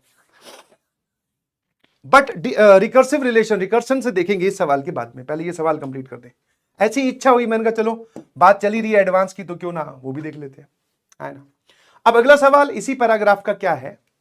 The I1234 TI denotes the event that student SI and SI+1 do not sit together, yet do not sit adjacent to each other on the day of examination. Then the probability of T1 intersection T2. तो T1 है, T1 का मतलब क्या हुआ कि S1 और S2 एक साथ ना बैठे। T2 का मतलब हुआ कि S2 और S3 एक साथ ना बैठे। T3 का मतलब हुआ कि S3 और S4 एक साथ ना बैठे। और T4 का मतलब हो गया, बिकॉज 4 तक ही जाना है, तो T4 का मतलब हो गया S4 और S5 एक साथ ना बैठे, है ना। और तीनों का इंटरसेक्शन मतलब इस चीज की प्रोबेबिलिटी पूछ रहा है, मतलब कि जो भी आप जैसे भी उन बच्चों को बिठाओगे, ना S1 S2 एक साथ दिखना चाहिए, ना S2 S3 एक साथ दिखना चाहिए, ना S3 S4 एक साथ दिखना चाहिए, ना S4 S5 एक साथ दिखना चाहिए। अब इसमें भी एक मजेदार चीज है, मैं इसको मेथड 1 से आपको बताऊंगा, मेथड 2 आपके लिए होमवर्क है। वैसे इसका जवाब आ जाएगा, पर अपनी लिमिटेशन, अपना सोच सिर्फ जवाब निकालने तक मत रखिए प्लीज, हर डायरेक्शन में सोचना सीखिए। मैं एक तरीके से मैन्युअली केस काउंटिंग करके मैं इसका जवाब बता रहा हूं, बहुत आसानी से आ जाएगा, है ना। बट मेथड 2 जो कि लेंथी है, बट वहां से आंसर मैच करवाना वो आपकी रिस्पॉन्सिबिलिटी है। प्रिंसिपल ऑफ इंक्लूजन एक्सक्लूजन से आपको इसी चीज का जवाब बताना है। That is your method 2, that अगर तुम बोलोगे तो वही मैं नेक्स्ट क्लास में डिस्कस कर दूंगा, दैट इज पीओआई। ठीक है, get your answer, this is your homework. और जिस जिसका आंसर आ जाए तो वो प्लीज कमेंट सेक्शन में जरूर बताना कि हाँ sir, get your answer, get your answer by principle of inclusion exclusion. Principle of inclusion exclusion से भी अपना जवाब वही लेके आओ जो अभी आने वाला है।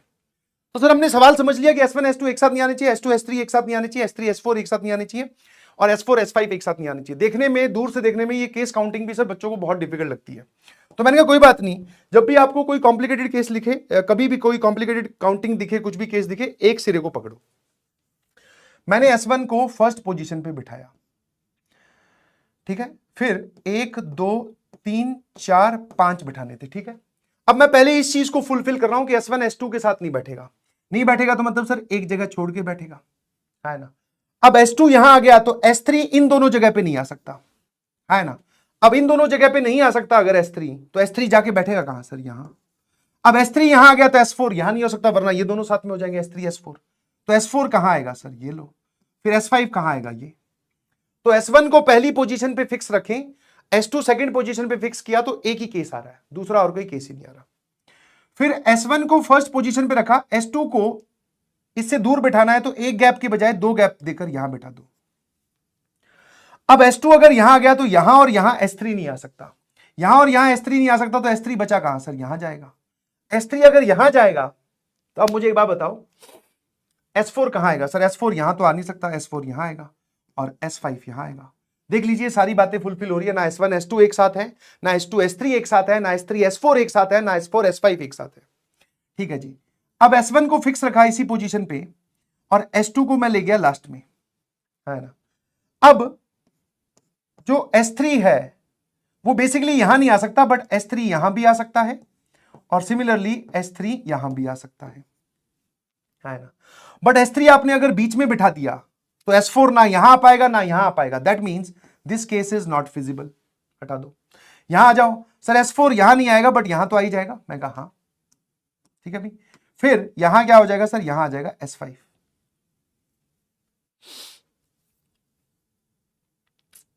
है ना। सर क्या ये वाला केस भी फिजिबल है, तो आंसर इज नो।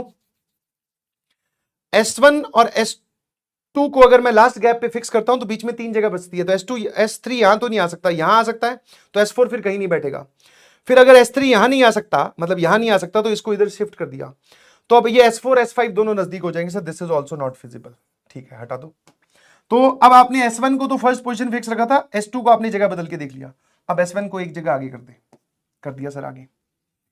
तो जैसे ही आगे करूंगा तो S2 इन दोनों जगह पे नहीं आ सकता, तो फिर S2 को यहां फिक्स किया।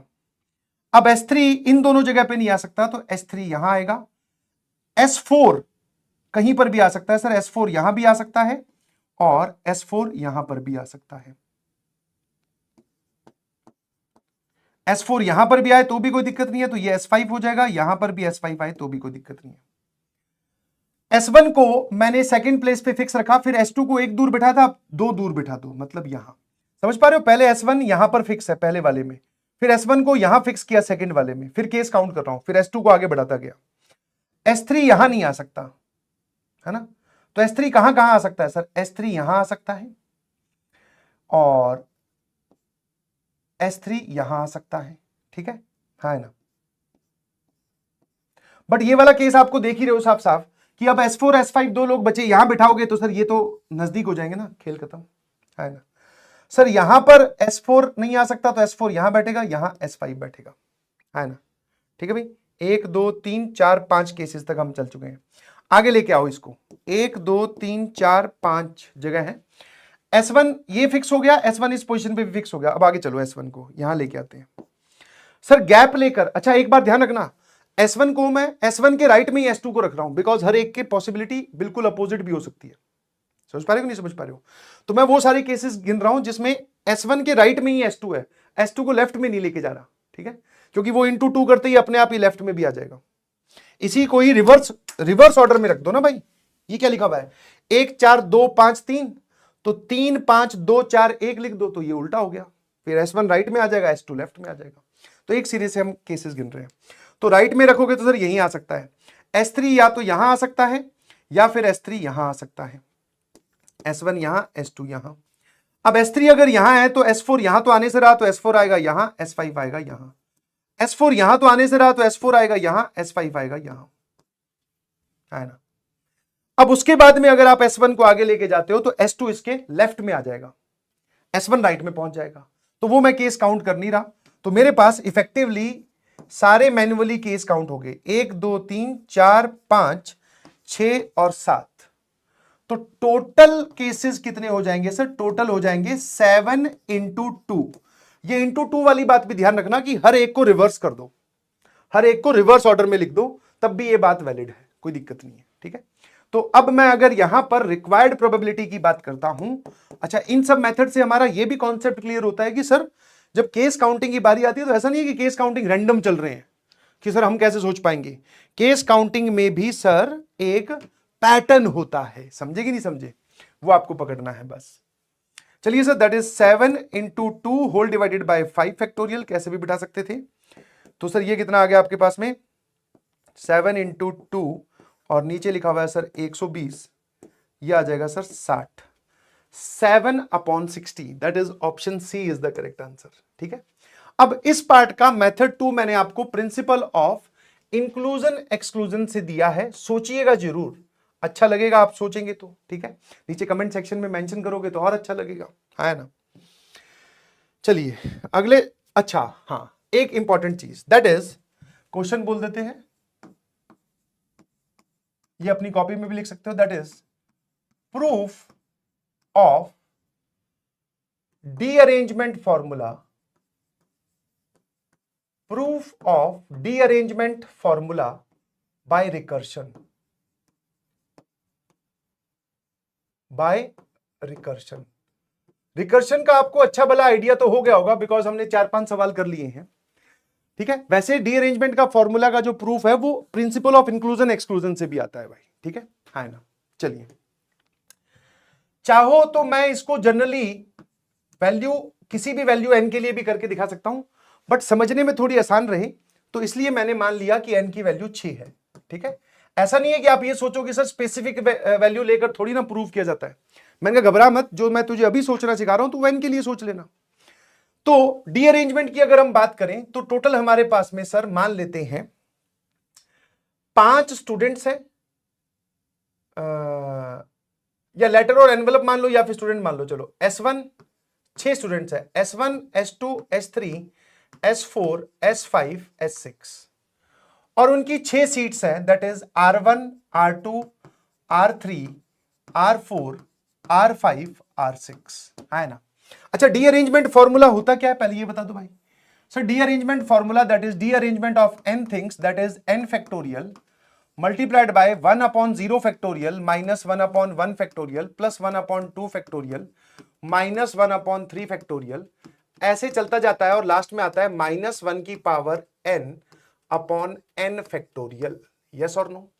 बिल्कुल सही सर, यही आता है। तो मैंने कहा ये प्रूव करना है अपने को, ठीक है। मैं 6 के लिए करके दिखा रहा हूं, n के लिए आप खुद कर सकते हैं, घबराओ मत, ठीक है।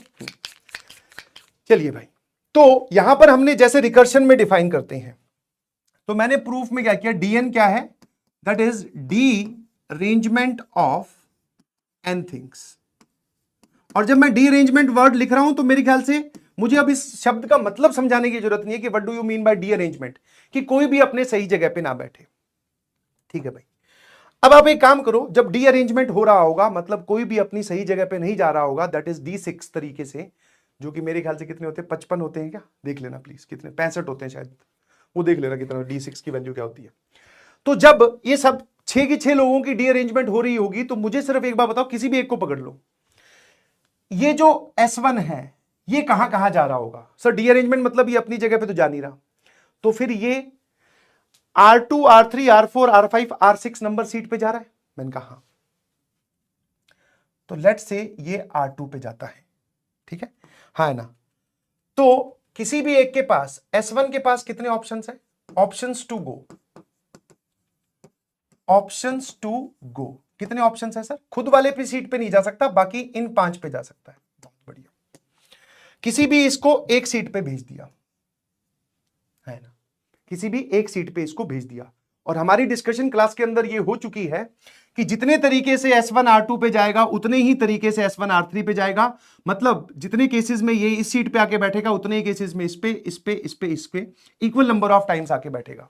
बट मैं एक पर्टिकुलर केस की बात कर रहा हूं। मैंने कहा ठीक है, मैंने कहा ऐसा करने के बाद में अब सिनेरियो बचा क्या सर, अब सिनेरियो बचा कि हमारे पास में स्टूडेंट्स बचे ये और सीट्स बची ये वाली R3 R4 R5 R6, और एक सीट बची सर ये वाली, दैट इज R1, ठीक है। अब मैंने कहा अगले वाले पे आओ, क्योंकि हमने सर इन दोनों को तो रिजेक्ट ही कर दिया ना। रिजेक्ट मतलब कि S1 को अगर हम R2 पे बैठा दें तो खेल खत्म हो गया सर, बिल्कुल सही। अब एक बार बताओ S2 क्या कर रहा होगा। सर S2 तो इनमें से किसी पे भी जाके बैठ सकता है, 5 ऑप्शन है उसके पास। तो मैंने कहा या तो S2 R1 पे आके बैठेगा, है ठीक है, ये हो गया केस 1, या फिर केस 2। केस 2 क्या है भाई, कि S2 इनमें से किसी एक पर आके बैठेगा। अब मैं S2 पे चला गया कि या तो वो सीट नंबर R1 पे बैठ जाएगा, या फिर आप बोल सकते हैं कि वो इनमें से किसी एक सीट पर आके बैठेगा, या फिर आप ऐसा बोल सकते हो कि R1 पे नहीं बैठेगा, ठीक है, या तो R1 पे बैठेगा या फिर R1 पर S2। दूसरा केस क्या है, पहला केस है S1 R1 पर बैठेगा, या S1 जो है वो R1 पर नहीं बैठेगा, ठीक है, यही 2 केस है। अब मैंने कहा आ जाओ रिकर्शन फॉर्मूला देखते हैं। आप शुरू में निकले थे 6 लोगों को डी अरेंज करने, है ना। शुरू में आप निकले थे कितने लोगों को अरेंज करने, 6 लोगों को, मैंने एन की वैल्यू 6 ले रखी है, 6 लोगों को डीअरेंज करने निकले थे, ठीक है जी। आपने उसके अंदर जाकर, इस डीअरेंजमेंट के अंदर घुसकर आपने S1 को 5 ऑप्शंस दिए, तो S1 बैठ सकता है 5 ऑप्शंस के तरीके से, 5 तरीके से S1 को बिठा दिया भाई, ठीक है। उसके बाद में 2 केसेस बने, केस 1 केस 2, तो प्लस साइन आएगा। जब 2 केसेस बनते हैं तो प्लस साइन आता है, मतलब ये एक केस है, ये एक केस है, इसमें भी S1 बैठ चुका है R2 पर, इसमें भी बैठ चुका है। अब मुझे एक बात बताओ, पहले केस में दैट इज केस 1, जो कि मैंने वहां लिख दिया है कि जब R2 भी S2 भी R1 पे बैठे, मतलब हुआ ये कि ये इस पे बैठ गया, ये इस पे बैठ गया, तो ये दोनों तो डीअरेंज हो गए, पीछे कितने लोग बचे, 4। पीछे कितने लोग बचे, जब ये इस पे बैठेगा तो पीछे बचे 4 लोग, और इनके सामने जो कुर्सियां लिखी हुई है, हर एक के सामने उसकी एलोकेटेड कुर्सी है, सीट है, पर कोई भी अपनी सही जगह पे ना बैठे। तो यहां पर ध्यान से देखो, अब कितने लोगों का डीअरेंजमेंट हो रहा है। जब S2 R1 पे बैठा तो सर अब अरेंजमेंट हो रहा है 4 लोगों का, नंबर ऑफ वेज, क्योंकि आपने इसको इस पे बिठा दिया, और जितने ये स्टूडेंट्स हैं उन्हीं की एलोकेटेड सीट्स हैं। ध्यान से देखो ना, तो ये D4 ही तो है। अब ये वाला केस और सोचे, केस 2, कि जब S2 जो है वो R1 पे नहीं बैठा है ना, तो मैंने कहा यहां क्या हो रहा है ये बताओ, सोच के बताइएगा कितने लोगों का डीअरेंजमेंट हो रहा है। आराम से वीडियो पॉज करो, बिकॉज ये अगर आपने स्टेटमेंट लिख दी तो खेल खत्म। तो जब S2 R1 पे नहीं बैठ रहा, तो मैंने कहा S2, ध्यान सुनना, S2 कहां कहां बैठ सकता है, इस पे नहीं बैठ रहा, तो क्योंकि यही केस देख रहे हो, तो सर इस पे, इस पे, इस पे, इस पे, S2 के पास कितने ऑप्शन हैं, 4। S3 किस पे बैठेगा, सर R3 पे नहीं बैठ सकता, 1 2 3 4। S4 जो है R4 पे नहीं बैठ सकता, 1 2 3 4। S5 R5 पे नहीं बैठ सकता, 4 ऑप्शन है। S6 R6 पे नहीं बैठ सकता, 4 ऑप्शन है। कितने लोगों को यह दिखाई दिया कि this case is as same as, इस कुर्सी का नंबर बदल रहा हूं, घबराना मत, है ना, कि this case is as same as this case, है ना, this case is as same as this case. Sir ऐसे कैसे, आपने वहां पे R1 था, आपने R2 कर दिया। मैंने कहा रुक तो जा भाई, लंबी सांस ले, और एक बार बता, अगर मैं तुझे ये वाला सिनेरियो देता और मैं बोलता डीअरेंजमेंट करवा, तो तू S2 के लिए क्या बोलता, बोले सर S2 R2 पे नहीं बैठेगा, इन 4 पे बैठ सकता है। तो मैंने R2 का नाम ही तो बदला है, बस, मतलब R1 का नाम ही तो बदला है। इस कुर्सी को मैं R2 बोलूं, R1 बोलूं, सचिन बोलूं, मनीष बोलूं, पंकज बोलूं, क्या फर्क पड़ता है। बस ये है कि सर जब डीअरेंजमेंट होती है तो ये इस पे नहीं बैठेगा, और वही केस हम काउंट कर रहे हैं कि ये इस पे नहीं बैठेगा, क्योंकि वो देखो क्या लिखा हुआ है, इस पे नहीं बैठेगा, मतलब कि सर ये इन 4 पे बैठेगा। वैसे ही सर जब डीअरेंजमेंट होते हैं तो सबके पास इक्वल ऑप्शंस है, तो ये दोनों केस सेम है कि नहीं है, और अगर ये दोनों केस सेम है तो मुझे ये बताओ डीअरेंजमेंट कितने लोगों की हो रही है, 5। तो मतलब सर यहां पर कितने लोगों का डीअरेंजमेंट हो रहा है, 5। तो this is D5, this is the recursive formula, है ना, this is the recursive formula, है ना। आराम से देख लीजिए प्लीज, आपको पहले ये पहचाना है कि ये वाला केस और ये वाला केस नंबर ऑफ वेज के हिसाब से एग्जैक्टली सेम है, क्योंकि इन D5 में जो हो रहा होगा वही यहां पर हो रहा है। इसका नाम बदलने से कोई फर्क नहीं पड़ा, इफेक्ट वही है। ये इस पे नहीं बैठ सकता था, इन 4 पे बैठ सकता है, यहां पर भी ये इस पे नहीं बैठ सकता, इन 4 पे बैठ सकता है। सेम S3 के साथ भी, ये इस पे नहीं बैठ सकता, इन 4 पे बैठ सकता है, ये इस पे नहीं बैठ सकता, इन 4 पे बैठ सकता है, वही तो केस है। तो D5, दैट मीन्स अब अगर मैं बात करूं तो आपने क्या किया, D6 is equal to 5 times D4 plus D5। और सिमिलरली अगर हम बात करें और करके, तो अगर आपके पास में n एलिमेंट्स होते, एक को बिठाने के, किसी भी एक एलिमेंट को बिठाने के n-1 ऑप्शंस होते, उसमें से फिर बचे हुए लोगों का एक केस बनता जिसमें डीअरेंजमेंट हो रहा होता n-2 लोगों का, और डीअरेंजमेंट हो रहा होता फिर n-1 लोगों का। This is the recursion formula, half the battle is one. अभी आपको पता भी है कि सर देखो यहां पहुंचना है, इसमें तो फैक्टोरियल वेक्टोरियल आ रहे हैं, यहां तो कोई फैक्टोरियल वेक्टोरियल ही नहीं आ रहा। अब इस रिकर्शन फॉर्मूला को सॉल्व करो, अब इसका दूसरा पार्ट स्टार्ट होता है, अब इसको सॉल्व करो भाई। और ये वाला जो पार्ट है, ये इसका सिंप्लीफिकेशन वाला पार्ट आप बोल सकते हो, कि सॉल्व करना भी एक इंपॉर्टेंट काम है। हाँ, आप वीडियो पॉज कीजिए, सोचो कि हम उस जवाब तक कैसे पहुंच सकते हैं, ठीक है, आ जाइए। तो अब जरा देखना, ये dn लिखा हुआ है, मैंने इस n-1 को अंदर भेज दिया, तो n-1 मल्टीप्लाइड बाय dn-2, और इस n-1 को अंदर भेजा तो n-1 dn-1। अब इस dn-1 को भी अंदर मल्टीप्लाई कर दिया इस ब्रैकेट के अंदर, तो ये कितना आ जाएगा, दैट इज n dn-1 और माइनस dn-1। इसको लेफ्ट में ले गया तो ये आ जाएगा dn माइनस n dn-1, और यहां लिखा हुआ है n-1 dn-2 माइनस dn-1, है ना। रिकर्शन फॉर्मूला सॉल्व करने के लिए बेसिकली अगर कहीं पर कुछ सिमेट्री बन सके तो वो बनाने की कोशिश करनी चाहिए, जैसे कि बन गई है ना, है ना। आराम से देखो, पहले यहां तक पचा लीजिए। मैंने यहां पर जो ब्रैकेट था ना वो ये लिखा हुआ था n-1 इंटू dn-1, ठीक है, इसी को ही मैंने ऐसे लिखा है अंदर भेजकर बस। फिर ये वाला जो कंपोनेंट आया इसको इधर। अब ध्यान से देखिएगा प्लीज, अगर मैं इस पर्टिकुलर क्वांटिटी को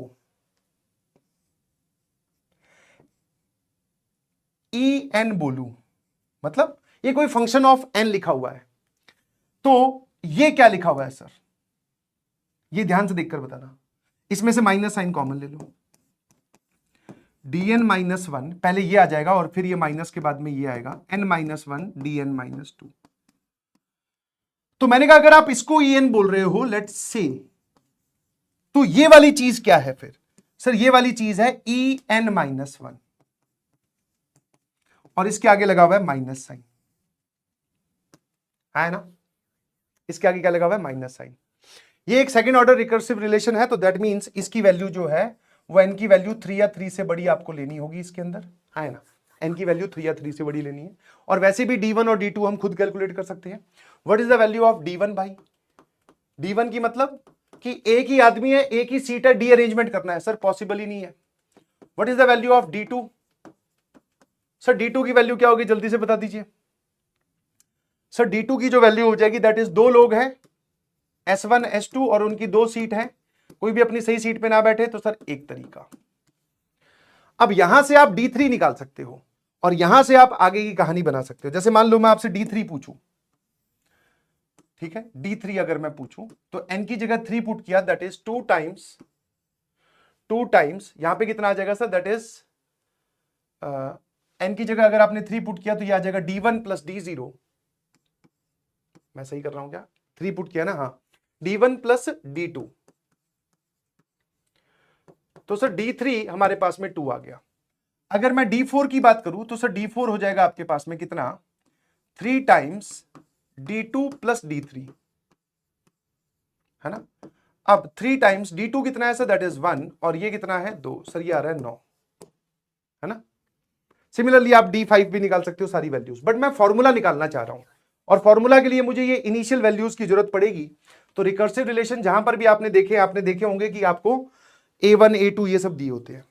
तो मैंने इसको en बोला तो ये en-1 है, n की वैल्यू 3 या 3 से बड़ी रख रहा हूं, तो ये कितना आ जाएगा सर, दैट इज e3 बराबर माइनस e2। फिर n की वैल्यू 4 रखूं तो e4 बराबर माइनस e3, e5 बराबर माइनस e4, ऐसे चलता जाएगा। इन सबकी वैल्यू अगर मैं e2 के टर्म्स में निकालूं, e2 के टर्म्स में, तो वो देख लेते हैं। और साथ साथ में मैं यहां से e2 भी सॉल्व कर रहा हूं, क्योंकि अगर en ये है dn माइनस n dn-1, तो e2 क्या हो जाएगा, व्हाट इज e2, n की वैल्यू आप 2 पुट कर रहे हो ना हम, तो ये आ जाएगा सर आपके पास में, दैट इज d2 माइनस 2, यहां पर कितना आ जाएगा, n की जगह आपने 2 रखा है, तो ये आ जाएगा सर d1, ठीक है जी। और d1 है 0, d2 है 1, तो सर e2 की वैल्यू आ गई आपके पास में 1, है ना, है ना। सेकेंड ऑर्डर है ना, तो आप n की वैल्यू इसमें 2 भी पुट कर सकते हो, d2, हाँ चलेगा, d0 0 हो जाएगा, d1 भी 0 हो जाएगा, नहीं n की वैल्यू इसमें तो 3 रखी जाएगी, बट हाँ इसमें आप n की वैल्यू चाहो तो 2 रख सकते हो, कोई दिक्कत नहीं है ना, क्योंकि जब मैं n की वैल्यू 2 रखूंगा तो e2 minus d2 minus 2 d1 दोनों की वैल्यू मेरे पास में है, बिल्कुल सही, है ना। तो E2 की वैल्यू सर 1 आ गई, E2 की वैल्यू 1 आ गई, तो ये कितना आ रहा है -1, ये यहां -1 रखोगे सर, ये आ रहा है +1, ये कितना आ रहा है सर -1। अब इस चीज को देखकर मुझे बताओ कि क्या मैं ये बोल सकता हूं कि En जो है, En वो सर या तो 1 या -1 आ रहा है। अगर लोअर सफिक्स ऑड है तो -1 आ रहा है, लोअर सफिक्स ऑड है तो -1 आ रहा है, लोअर सफिक्स इवन है तो +1 आ रहा है ना। तो En की वैल्यू -1 की पावर n होगी क्या? हाँ सर।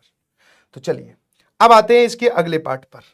तो मतलब सर जो आपने ये बोला था इसमें आपके पास वैल्यू आ गई, En की जगह माइनस, ठीक है ना, यहां होच पौच करने की जगह En जो था वो था dn माइनस n dn -1, ठीक है।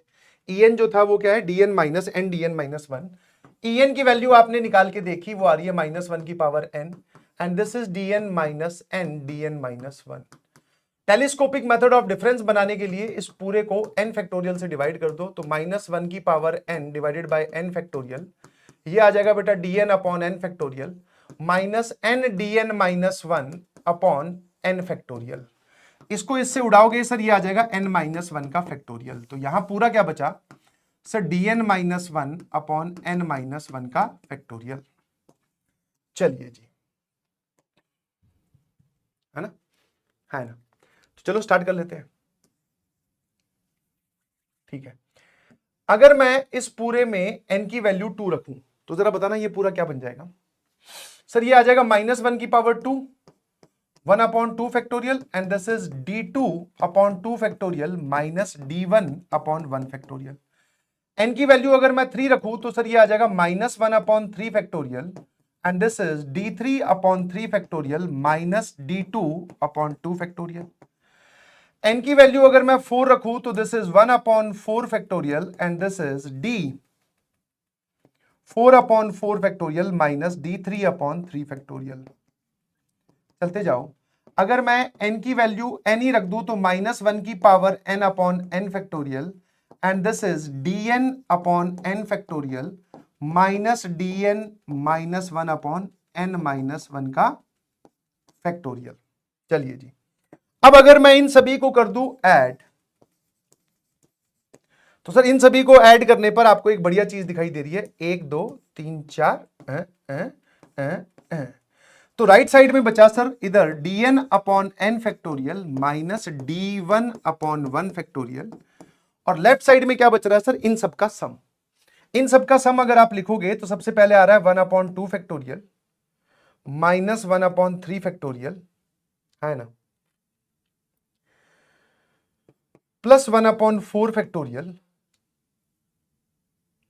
प्लस 1 अपॉन 4 फैक्टोरियल, और ऐसे ऑल्टरनेट प्लस माइनस साइन के साथ लास्ट वाली जो टर्म आएगी वो आएगी सर -1 की power n upon n factorial, और यहां पे आ जा रहा है आपके पास में कितना, dn upon n factorial minus d1 upon 1 factorial.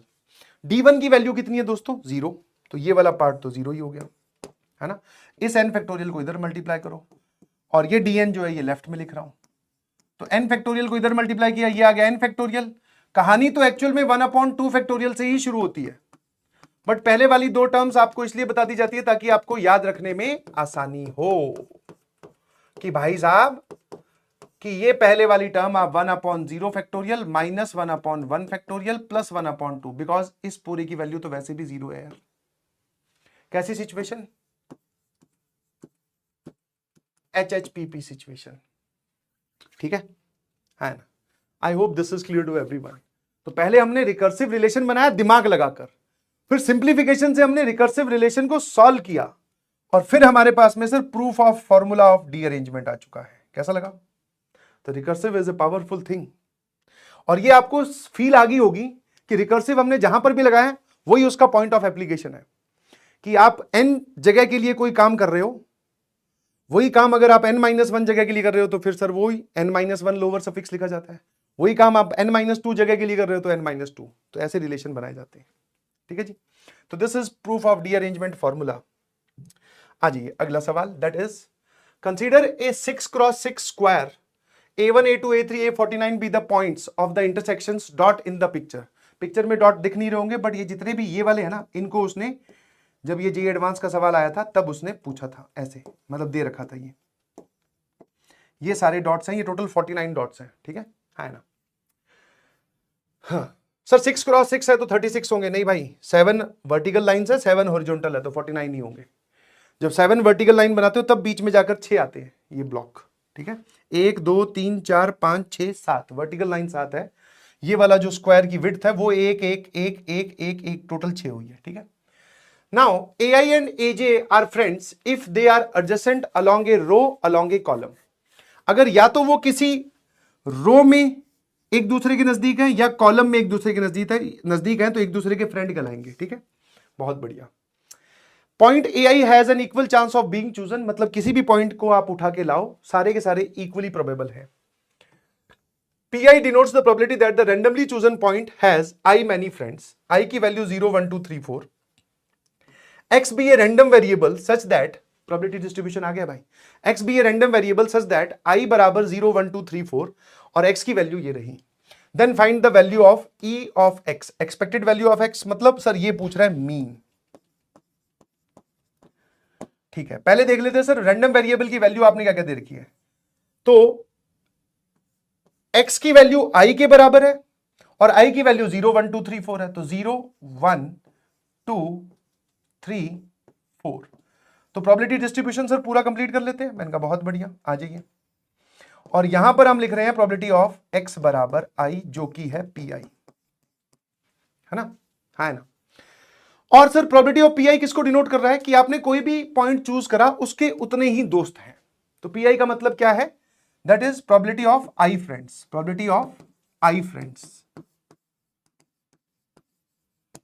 इसमें से आपने एक भी पॉइंट मतलब प्रोबेबिलिटी ऑफ 0 फ्रेंड सर कहीं से भी कोई भी पॉइंट उठाओगे उसके नजदीक में कोई ना कोई पॉइंट तो होगा ही ना, या हॉरिजॉन्टल या वर्टिकल।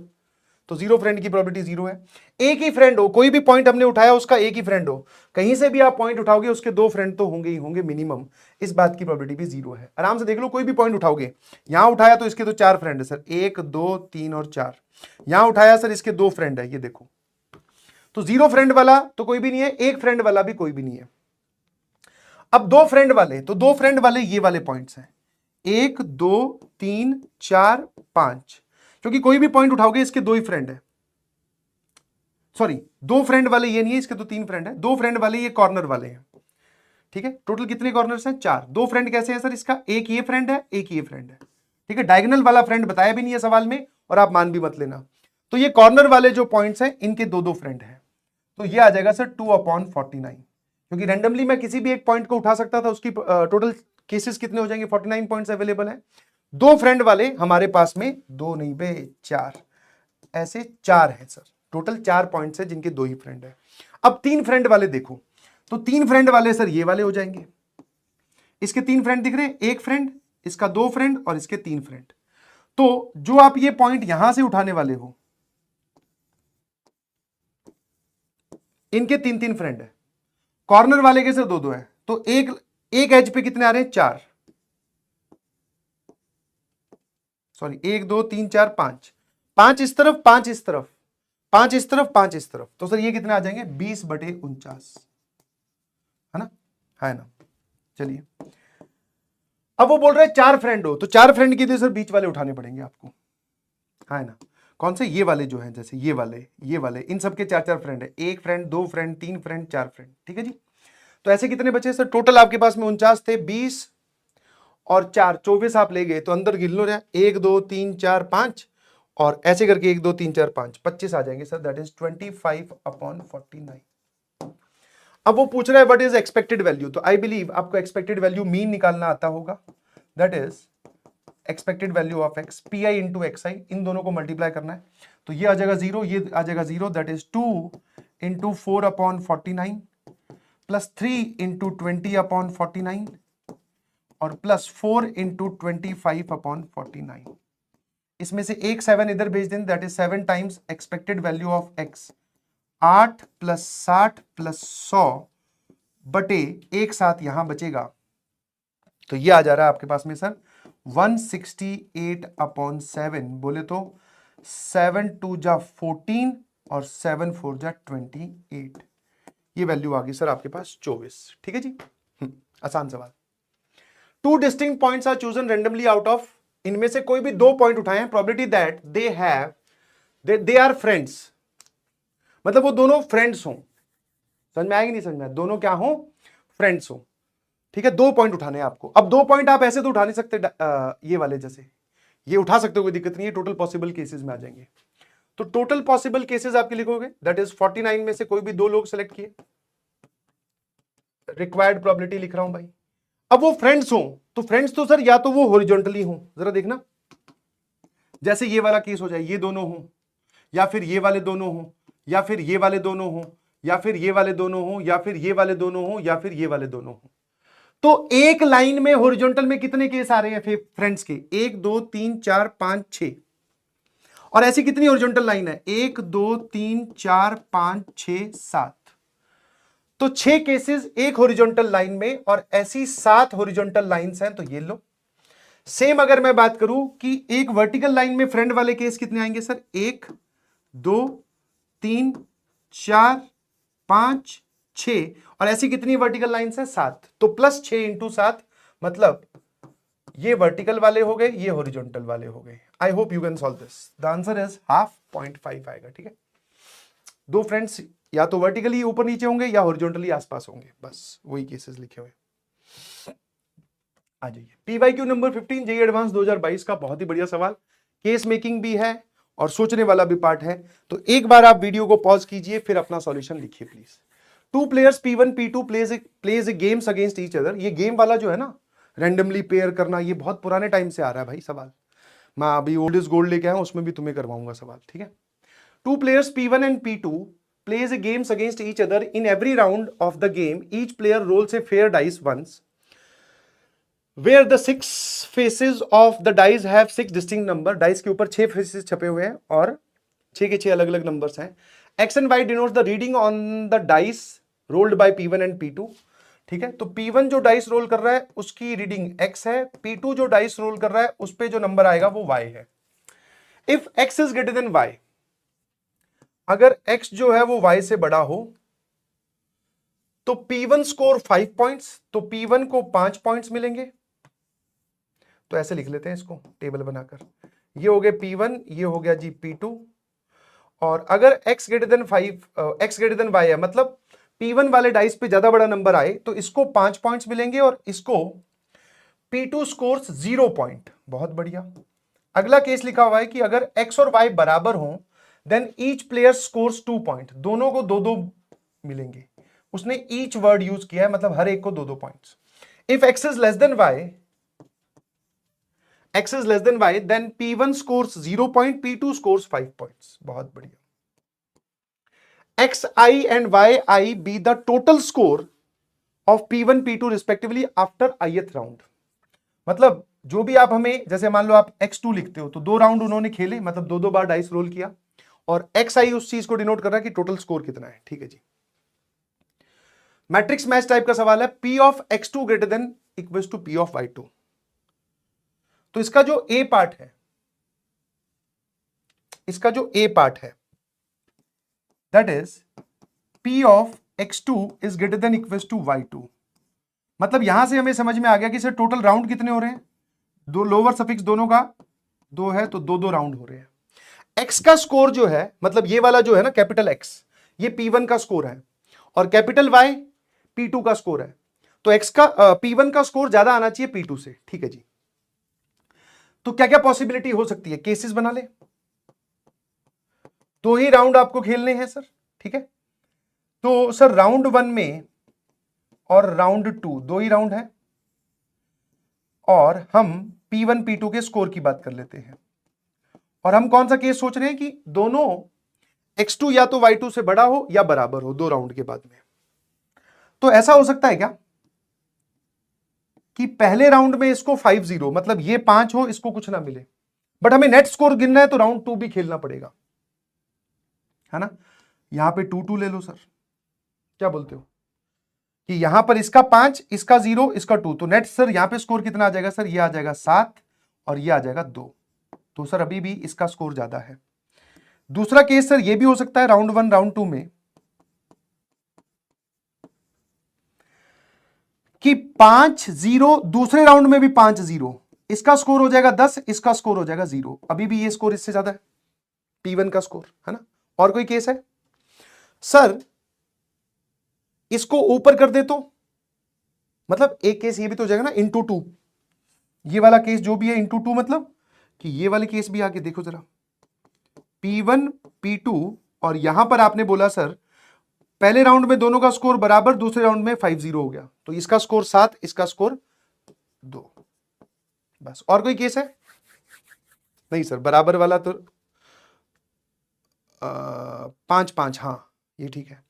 अच्छा, बराबर भी यहां पर इक्वालिटी भी लगी हुई है, इक्वालिटी भी लगी हुई है, तो इक्वालिटी वाला केस तो सर एक ही केस में आएगा, x1 is greater than x2। अच्छा, कोई और ऑप्शन है x2 y2, पहले ये वाला केस निकाल लेते हैं, इक्वालिटी में तो और भी केस इसमें ऐड करने पड़ेंगे, है ना। तो एक बार करते हैं, हम लोग बी पार्ट सॉल्व कर रहे हैं। पहले हम लोग कौन सा पार्ट सॉल्व कर रहे हैं, बी पार्ट। और बी पार्ट में खास बात क्या है सर, बी पार्ट में सिर्फ इतना सा खास बात है कि ये इक्वालिटी नहीं लगी हुई, बस, ठीक है। तो ये वाला केस इससे इसका बड़ा हो, मतलब ये वाला स्कोर इससे बड़ा हो, बस आ गया। अच्छा, आप एक बार बताओ कि इस स्कोर लाने की प्रोबेबिलिटी है क्या, what is the probability of this, probability क्या है। दोनों डाइस फेंक रहे हैं, एक्स का नंबर बड़ा है वाई से, कितने फेवरेबल आउटकम होंगे। तो सर अगर मान लो P1 ने 6 फेंका तो P2 5 4 3 2 1 फेंक सकता है। P1 ने अगर 5 फेंका तो वो 4 3 2 1 फेंक सकता है, 4 फेंका तो 3 2 1 फेंक सकता है, 3 फेंका तो 2 1 फेंक सकता है, 2 फेंका तो 1। इन सभी केसेस में x का स्कोर जो है वो y से ज्यादा है। ये x का आउटकम है, ये y का आउटकम है। 5 4 9, 3 12 और 3 15, तो सर ये आ जाएगा 15/36, 15/36। टोटल आउटकम, दो डाइस फेंक रहे हैं, वो दोनों में कंपैरिजन हो रहा है तो 36, और 15 ऐसी आउटकम्स होंगी जिसमें x y से बड़ा होगा। तो सिमिलरली y भी जब x से बड़ा होगा तो वो भी 15/36। बराबर वाले आप जानते ही हो, दोनों में 1 1, दोनों में 2 2, दोनों में 3 3, दोनों में 4 4, 5 5, 6 6, तो दिस इज सर 6/36, ठीक है ना। अब अगर मैं आपसे पूछूं कि इस राउंड की प्रोबेबिलिटी आप कैसे लिखोगे, तो 5-0 वाला आए, 5-0 वाला आए दैट इज 15/36, मल्टीप्लाइड बाय 2-2 वाला आए 6/36, और यही काम यहां पर भी हो रहा है, 6/36 पहले 15/36 बाद में, तो इंटू 2, ठीक है। इन दोनों को मिलाकर मैंने लिख दिया। 5-0 आए 15/36, और फिर दूसरे राउंड में भी 5-0 आए सर, उसके भी 15/36, ठीक है भाई। इसको आप सॉल्व कर लीजिए, तो 15/36 इंटू 36 में कॉमन ले गया, यहां कितना बचा सर, यहां बचा 6 इंटू 2 12, और यहां बचा 15, है ना। तो सर ये आ जाएगा 15 36 36, और ये आ गया 27, 9 4 जा 9 3 जा 12, ठीक है। 3 5 जा 15, 3 4 जा 12, 5/16 आ गया सर, 5/16 आ गया, 5/16, तो इसकी वैल्यू जो है वो R आ रही है, ठीक है। अब मैट्रिक्स मैच में आप देख सकते हो सेकंड का R कहां कहां पे है, सभी में ही है सर, मतलब इफेक्टिवली हमें ये पार्ट सॉल्व ही नहीं करना चाहिए था। अब ग्रेटर देन वो वाली चीज सॉल्व करनी चाहिए थी इक्वालिटी वाला केस में। तो भैया इसी में अगर मैं इक्वालिटी वाला केस और डाल दूं, मतलब कि x2 और y2 का स्कोर जो है वो 2 राउंड्स के बाद में बराबर हो, है ना। तो इसमें आप बोल सकते हो सर राउंड 1 में 0-5 5-0, ये वाला केस चलेगा। फिर 2-2 2-2, ये वाला केस चलेगा। 5-0 0-5, ये वाला केस भी चलेगा। देख लो, राउंड दोनों के हो गए, और दोनों का स्कोर जैसे इसमें दोनों राउंड के बाद में स्कोर है 5-5, यहां पे है 4-4, यहां पे क्या है 5-5। और कोई तरीका है 2 राउंड्स तक स्कोर बराबर करने का, तो आंसर इज सर नो। तो इसकी प्रोबेबिलिटी आप क्या लिखोगे, 0-5 की प्रोबेबिलिटी है 15/36, और इसकी भी 15/36, तो 15/36 का स्क्वायर, और यही केस और यही केस सेम ही है, बस पोजीशन चेंज हुई है, तो इंटू 2। सर 2-2 लाने का तरीका है 6/36, का स्क्वायर। ठीक है, अब जब आपसे ए पार्ट पूछा है तो ए पार्ट में ये और उसका सम आएगा जी, ध्यान रखना, इसका और उसका क्या आएगा, एक साथ सम आएगा। ठीक है ना। तो ए पार्ट से आप डिसाइड कर सकते हैं कि हमारा आंसर कहां जाएगा, क्यू में या पी में। ठीक है, एस टी है, टी टी क्यू क्यू है। 3 राउंड के बाद में स्कोर बराबर आए तो 3 राउंड वाले केस लिख लेना, स्कोर इसका ज्यादा आए तो वो आप, अच्छा इसमें एक तरीका और भी है काउंटिंग का। ठीक है, आप ऐसा भी बोल सकते हो कि x3 का स्कोर y3 से ज्यादा आए और x3 का स्कोर y3 के बराबर हो, है ना, प्रोबेबिलिटी के पॉइंट ऑफ टर्म्स में बोल रहा हूं, है ना। और प्रोबेबिलिटी दैट इज x3 का स्कोर y3 से कम हो। सिमेट्री है क्योंकि जितना स्कोर x कर पा रहा है उतना ही y कर पा रहा है भाई, मतलब p1 जितना स्कोर कर सकता है उतना ही p2 कर सकता है। तो अगर मान लो ये प्रोबेबिलिटी अल्फा है, ये बीटा है, तो ये प्रोबेबिलिटी भी अल्फा होगी। जितने तरीके से इसका स्कोर ज्यादा होगा उतनी तरीके से इसका स्कोर कम भी होगा p1 का, और ये टोटल प्रोबेबिलिटी आएगी जी 1। तो आप यहां से अल्फा की वैल्यू बोल सकते हो दैट इज 1/2 1 माइनस बीटा। और बीटा क्या है, जब उसका तीनों राउंड के बाद में स्कोर जो है वो बराबर आए। तो अब 3 राउंड का स्कोर अगर आपको बराबर करना है तो राउंड 1, राउंड 2 और राउंड 3। ठीक है भाई, तो ये प्लेयर 1, ये प्लेयर 2, फिर दूसरा केस भी हो सकता है, जैसे अब 3 राउंड्स के बाद में कैसे कैसे हो सकता है सर, 5-0 0-5 2-2। इसका एक केस ये भी आ जाएगा सर, ये ऊपर ले जाओ 0-5 5-0 2-2, और इसके और भी केस आएंगे, मतलब इनकी अरेंजमेंट भी होगी अभी, वो भी देख लेना। मतलब ये 2-2 जो है इसका स्कोर राउंड 3 में ना आकर राउंड 2 में आए, राउंड 1 में आए। ठीक है, मैं एक पॉसिबिलिटी लिख रहा हूं सिर्फ। ठीक है, ये आ जाएगा P1 P2। और बताओ और क्या क्या हो सकता है सर, सर सभी में ही 2-2 2-2 2-2 आ जाए, बस यही पॉसिबिलिटी है सर। इनकी अरेंजमेंट करनी ना भूलिएगा प्लीज, और आंसर मैच करवाना है प्लीज। ठीक है, आंसर आपको क्या करवाना है, मैच करना है। ठीक है, तो now this is do it by yourself. और जैसे ही आपके इस CTQ का जवाब मैच हो जाए तो प्लीज आप कमेंट सेक्शन में जरूर मेंशन कर देना कि यस सर दिस क्वेश्चन या this answer is matched MDH, और ये वाली बात आप ध्यान रख सकते हैं। ठीक है भाई, बोलो यस सर। चलिए अब हम चलते हैं PYQ नंबर 16 पे, that is old is gold, है ना। आराम से इस सवाल को देखें।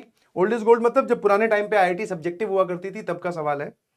आराम से देखिएगा, मजा आने वाला है आपको। देखो भाई, ये वही वापस प्लेयर्स वाला सवाल है। एक बार वीडियो पॉज करो और फिर अपना आंसर लिखो।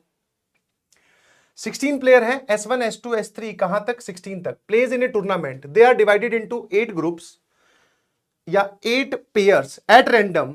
Each pair is a winner, sorry, from each pair a winner is decided on the basis of the game played between the two players of the pair.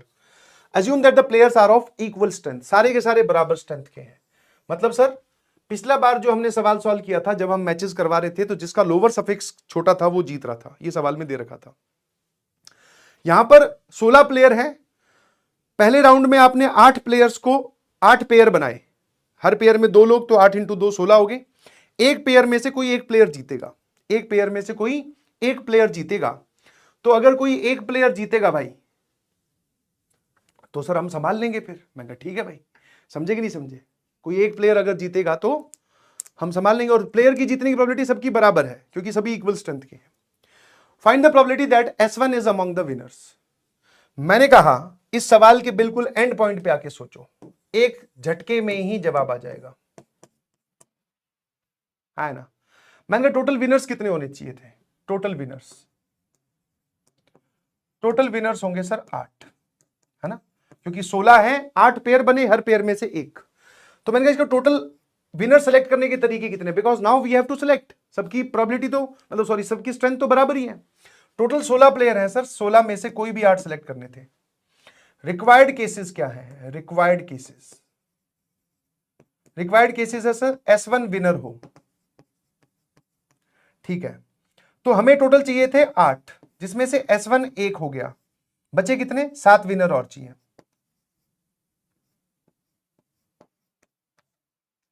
बचे आपको 7 विनर और चाहिए। मैंने कहा एक बार फेवरेबल केसेस बताना भाई। सर S1 अगर विनर है तो इसको सेलेक्ट करने का एक ही तरीका, S1 को हटाने के बाद में पीछे बचे हमारे पास में 15 प्लेयर्स, जिसमें से आप कोई भी 7 विनर सेलेक्ट कर लीजिए। तो सर अगर मैं पहले पार्ट की प्रोबेबिलिटी लिखूं तो that is 15C7 is the required and 16C8 is the not, मतलब टोटल बेस। खत्म हो गया सवाल। अब इसमें आप पेयरिंग में जाओगे, क्योंकि number of ways of pairing और वो सब भी करोगे, तो वही सेम फैक्टर न्यूमरेटर में और वही सेम फैक्टर डिनोमिनेटर में मल्टीप्लाई होगा, तो इफेक्ट वो कैंसिल हो जाएगा कि सर इसको 16 प्लेयर्स को 8-8 के 2 ग्रुप में बांटने के तरीके कितने हैं, फिर S1 का ग्रुप किसी के साथ भी बन जाए, हमें तो S1 को जिताना है, तो फेवरेबल में वो ऊपर ही जाएगा। ठीक है ना? I hope you got my point. तो सर ये कितना आ जाएगा, 15/7 फैक्टोरियल, 8 फैक्टोरियल, 16 फैक्टोरियल, यहां 8 फैक्टोरियल, यहां भी 8 फैक्टोरियल, ये गया, ये 16 बचा और ये 8 बचा, और 8/16 1/2 हाफ। और जैसे आपने इतने प्यार से इसको सोचा है तो सेकंड पार्ट तो सर आप तुरंत ही कर दोगे। Find the probability that exactly one of the S1 S2 is among the 8 winners. S1 S2 में से एग्जैक्टली कोई एक, तो S1 हो और S2 ना हो, या फिर S1 ना हो S2 हो। इसमें वो वाला केस मत ले लेना कि दोनों ही ना हो, क्योंकि उसने बोला है एग्जैक्टली एक ही होना चाहिए। ठीक है जी, आ जाइए। Total number of ways of selecting winners is 16C8। S1 हो, S1 को ले लिया, S2 ना हो, तो भाई साहब टोटल आपके पास में 16 थे, S1 S2 हटाने के बाद में 15 ही प्लेयर्स बचे, ध्यान रखना, सॉरी 14 ही प्लेयर्स बचे। तो S1 को ले लिया, S2 को नहीं लेना। रेस्ट्रिक्टेड सिलेक्शन का सवाल है, बेसिक सा एकदम, माहौल बनाया गया बट बहुत खतरनाक। S1 को ले लिया, S2 को नहीं लिया। इन 14 में से टोटल भैया हमें 8 विनर तो पूरे करने हैं ना, दैट इज 14C7। ये कितना आ जाएगा, 14C7। इन 14 में से कोई भी 7 विनर ले लो, एक ये 8 हो गया। फिर सेम इज सर यहां पर भी वही हो जाएगा, S2 को विनर ले लिया और फिर S2 को ले लिया, S1 को नहीं लेना, इनमें से कोई भी 7 सेलेक्ट कर लो। तो this is 2 times 14C7। 14C7 का मतलब होता है sir 14 factorial, 7 factorial, 7 factorial, 16 factorial, 8 factorial, 8 factorial, 7 और यहां पे आ जाएगा 8 सर ये कितना हो जाएगा, 16 और 15, 8 इंटू 2 16, ऊपर बचा एक 8, नीचे बचा एक 15, खत्म। हाँ ना, आ जाइए। A urn contain 6 red 6 black balls. वो जो आपको एक ट्री डायग्राम वाला तरीका सिखाया था, वो ट्री डायग्राम का मतलब ये बोल सकते हैं कि आप डिस्कवरी क्वेश्चन है। ठीक है, जब जैसे आप तक जो कंटेंट पहुंचाया जा रहा है वो धीरे धीरे इवॉल्व होकर पहुंचाया जा रहा है, कि बहुत सारी टेक्निक, बहुत सारे मैथमेटिशियंस ने, बहुत सारे टीचर्स ने डेवलप की। तो जब ये सवाल पूछा गया तो इसके लिए ट्री डायग्राम बनाकर किया गया कि ये ब्रांचेज ऐसे बना लो। जैसे फॉर एग्जांपल एक अर्न है जिसमें, आप पहले सवाल पूरा पढ़ लीजिएगा प्लीज, इसमें 6 रेड और 4 ब्लैक बॉल्स है। ठीक है, A urn B contains 4 red 6 black balls. One ball is drawn at random from urn A and placed in urn B. Then a ball is drawn from urn B. तो मतलब इसमें से हमने एक ball निकाली, वो अर्न बी में रखी। अब सर वो बॉल रेड भी हो सकती है और वो बॉल ब्लैक भी हो सकती है। इस भाई में पहले से ही अर्न बी के अंदर 4 रेड और 6 ब्लैक थी, आपने एक रेड और डाल दी, तो ये कितनी हो जाएगी, 5 रेड 6 ब्लैक। इसमें 4 रेड 6 ब्लैक थी, आपने एक ब्लैक और डाल दी, तो ये आ जाएगी 4 रेड और 7 ब्लैक। ठीक है जी, है ना? ठीक है, हाँ। Then a ball is drawn at random from the urn B. अब ऐसा भी कर सकता था, जैसे हमने तो इसमें वो पिजन वाला सवाल याद है क्लास में किया था। अब मैं इसको सवाल को और अगर ट्री डायग्राम बड़ा बनवाना है तो आप ये भी कर सकते हैं कि अब हमने फिर से एक बॉल बैग बी में से निकालकर बैग ए में रखी और फिर बैग ए में से कोई एक बॉल निकाली, तो फिर ये ब्रांचेस और बन जाएंगी। बट अब उसने यही रोक दिया, उसने बोला the one ball is drawn at random from urn B and placed in urn A. अच्छा भैया, इसने भी यही काम किया है, ब्रांचेस वो बनवा रहा है, सॉरी। अब इसमें से एक बॉल निकाली और वो हमने अर्न ए में रख दी। सर रेड भी निकल सकती है, इसमें से ब्लैक भी निकल सकती है, इसमें से रेड भी निकल सकती है और इसमें ब्लैक भी निकल सकती है, और वापस हम थैले ए में ही रख रहे हैं सारी कहानी। तो this is basically tree diagram. ठीक है जी, आराम से देखना। जब आपने ये वाले केस इस रास्ते पे जा रहे हो तो 6 रेड थी, तो पीछे कितनी बची, 5 रेड 4 ब्लैक, फिर आपने वापस ही रेड रेड उठाकर वापस इसके अंदर रख दी, इसके अंदर रखी, तो वापस से 6 रेड 4 ब्लैक होगी क्या? हाँ। निकाली रेड निकालने के बाद में ये वाला अमाउंट बचा बैग के अंदर, रखी ब्लैक, तो सर ये हो जाएगी 5 रेड 5 ब्लैक। निकाली ब्लैक, इसमें से अगर मैं ब्लैक बॉल निकालूं तो 3 ब्लैक बॉल बचेंगी, और रखी रेड, तो सर ये कितनी हो जाएगी? 7 रेड हो जाएंगी और 3 ब्लैक हो जाएंगी, है ना। निकाली ब्लैक और रख भी दी ब्लैक, तो 6 रेड 4 ब्लैक बन गया ना ब्रांच। हाँ, यही काम चाह रहा था मैं। The one ball is drawn at random from earn ए, अब इसमें से एक बॉल निकाली, ठीक है, and the probability that the ball is red, अब इसमें से रेड बॉल निकले, ठीक है। तो बेसिकली रास्ते में हर एक रास्ते की प्रोबेबिलिटी आपको मल्टीप्लाई करनी है। प्रोबेबिलिटी में कोई भी काम बिना प्रोबेबिलिटी के तो होता नहीं है, रैंडमली। रेड बॉल निकलने की प्रोबेबिलिटी कितनी है सर? 6/10। ब्लैक बॉल निकलने की 4 ब्लैक है, टोटल 10 है। इसमें से रेड बॉल निकलने की प्रोबेबिलिटी कितनी है सर? 5 रेड है, टोटल 11 है।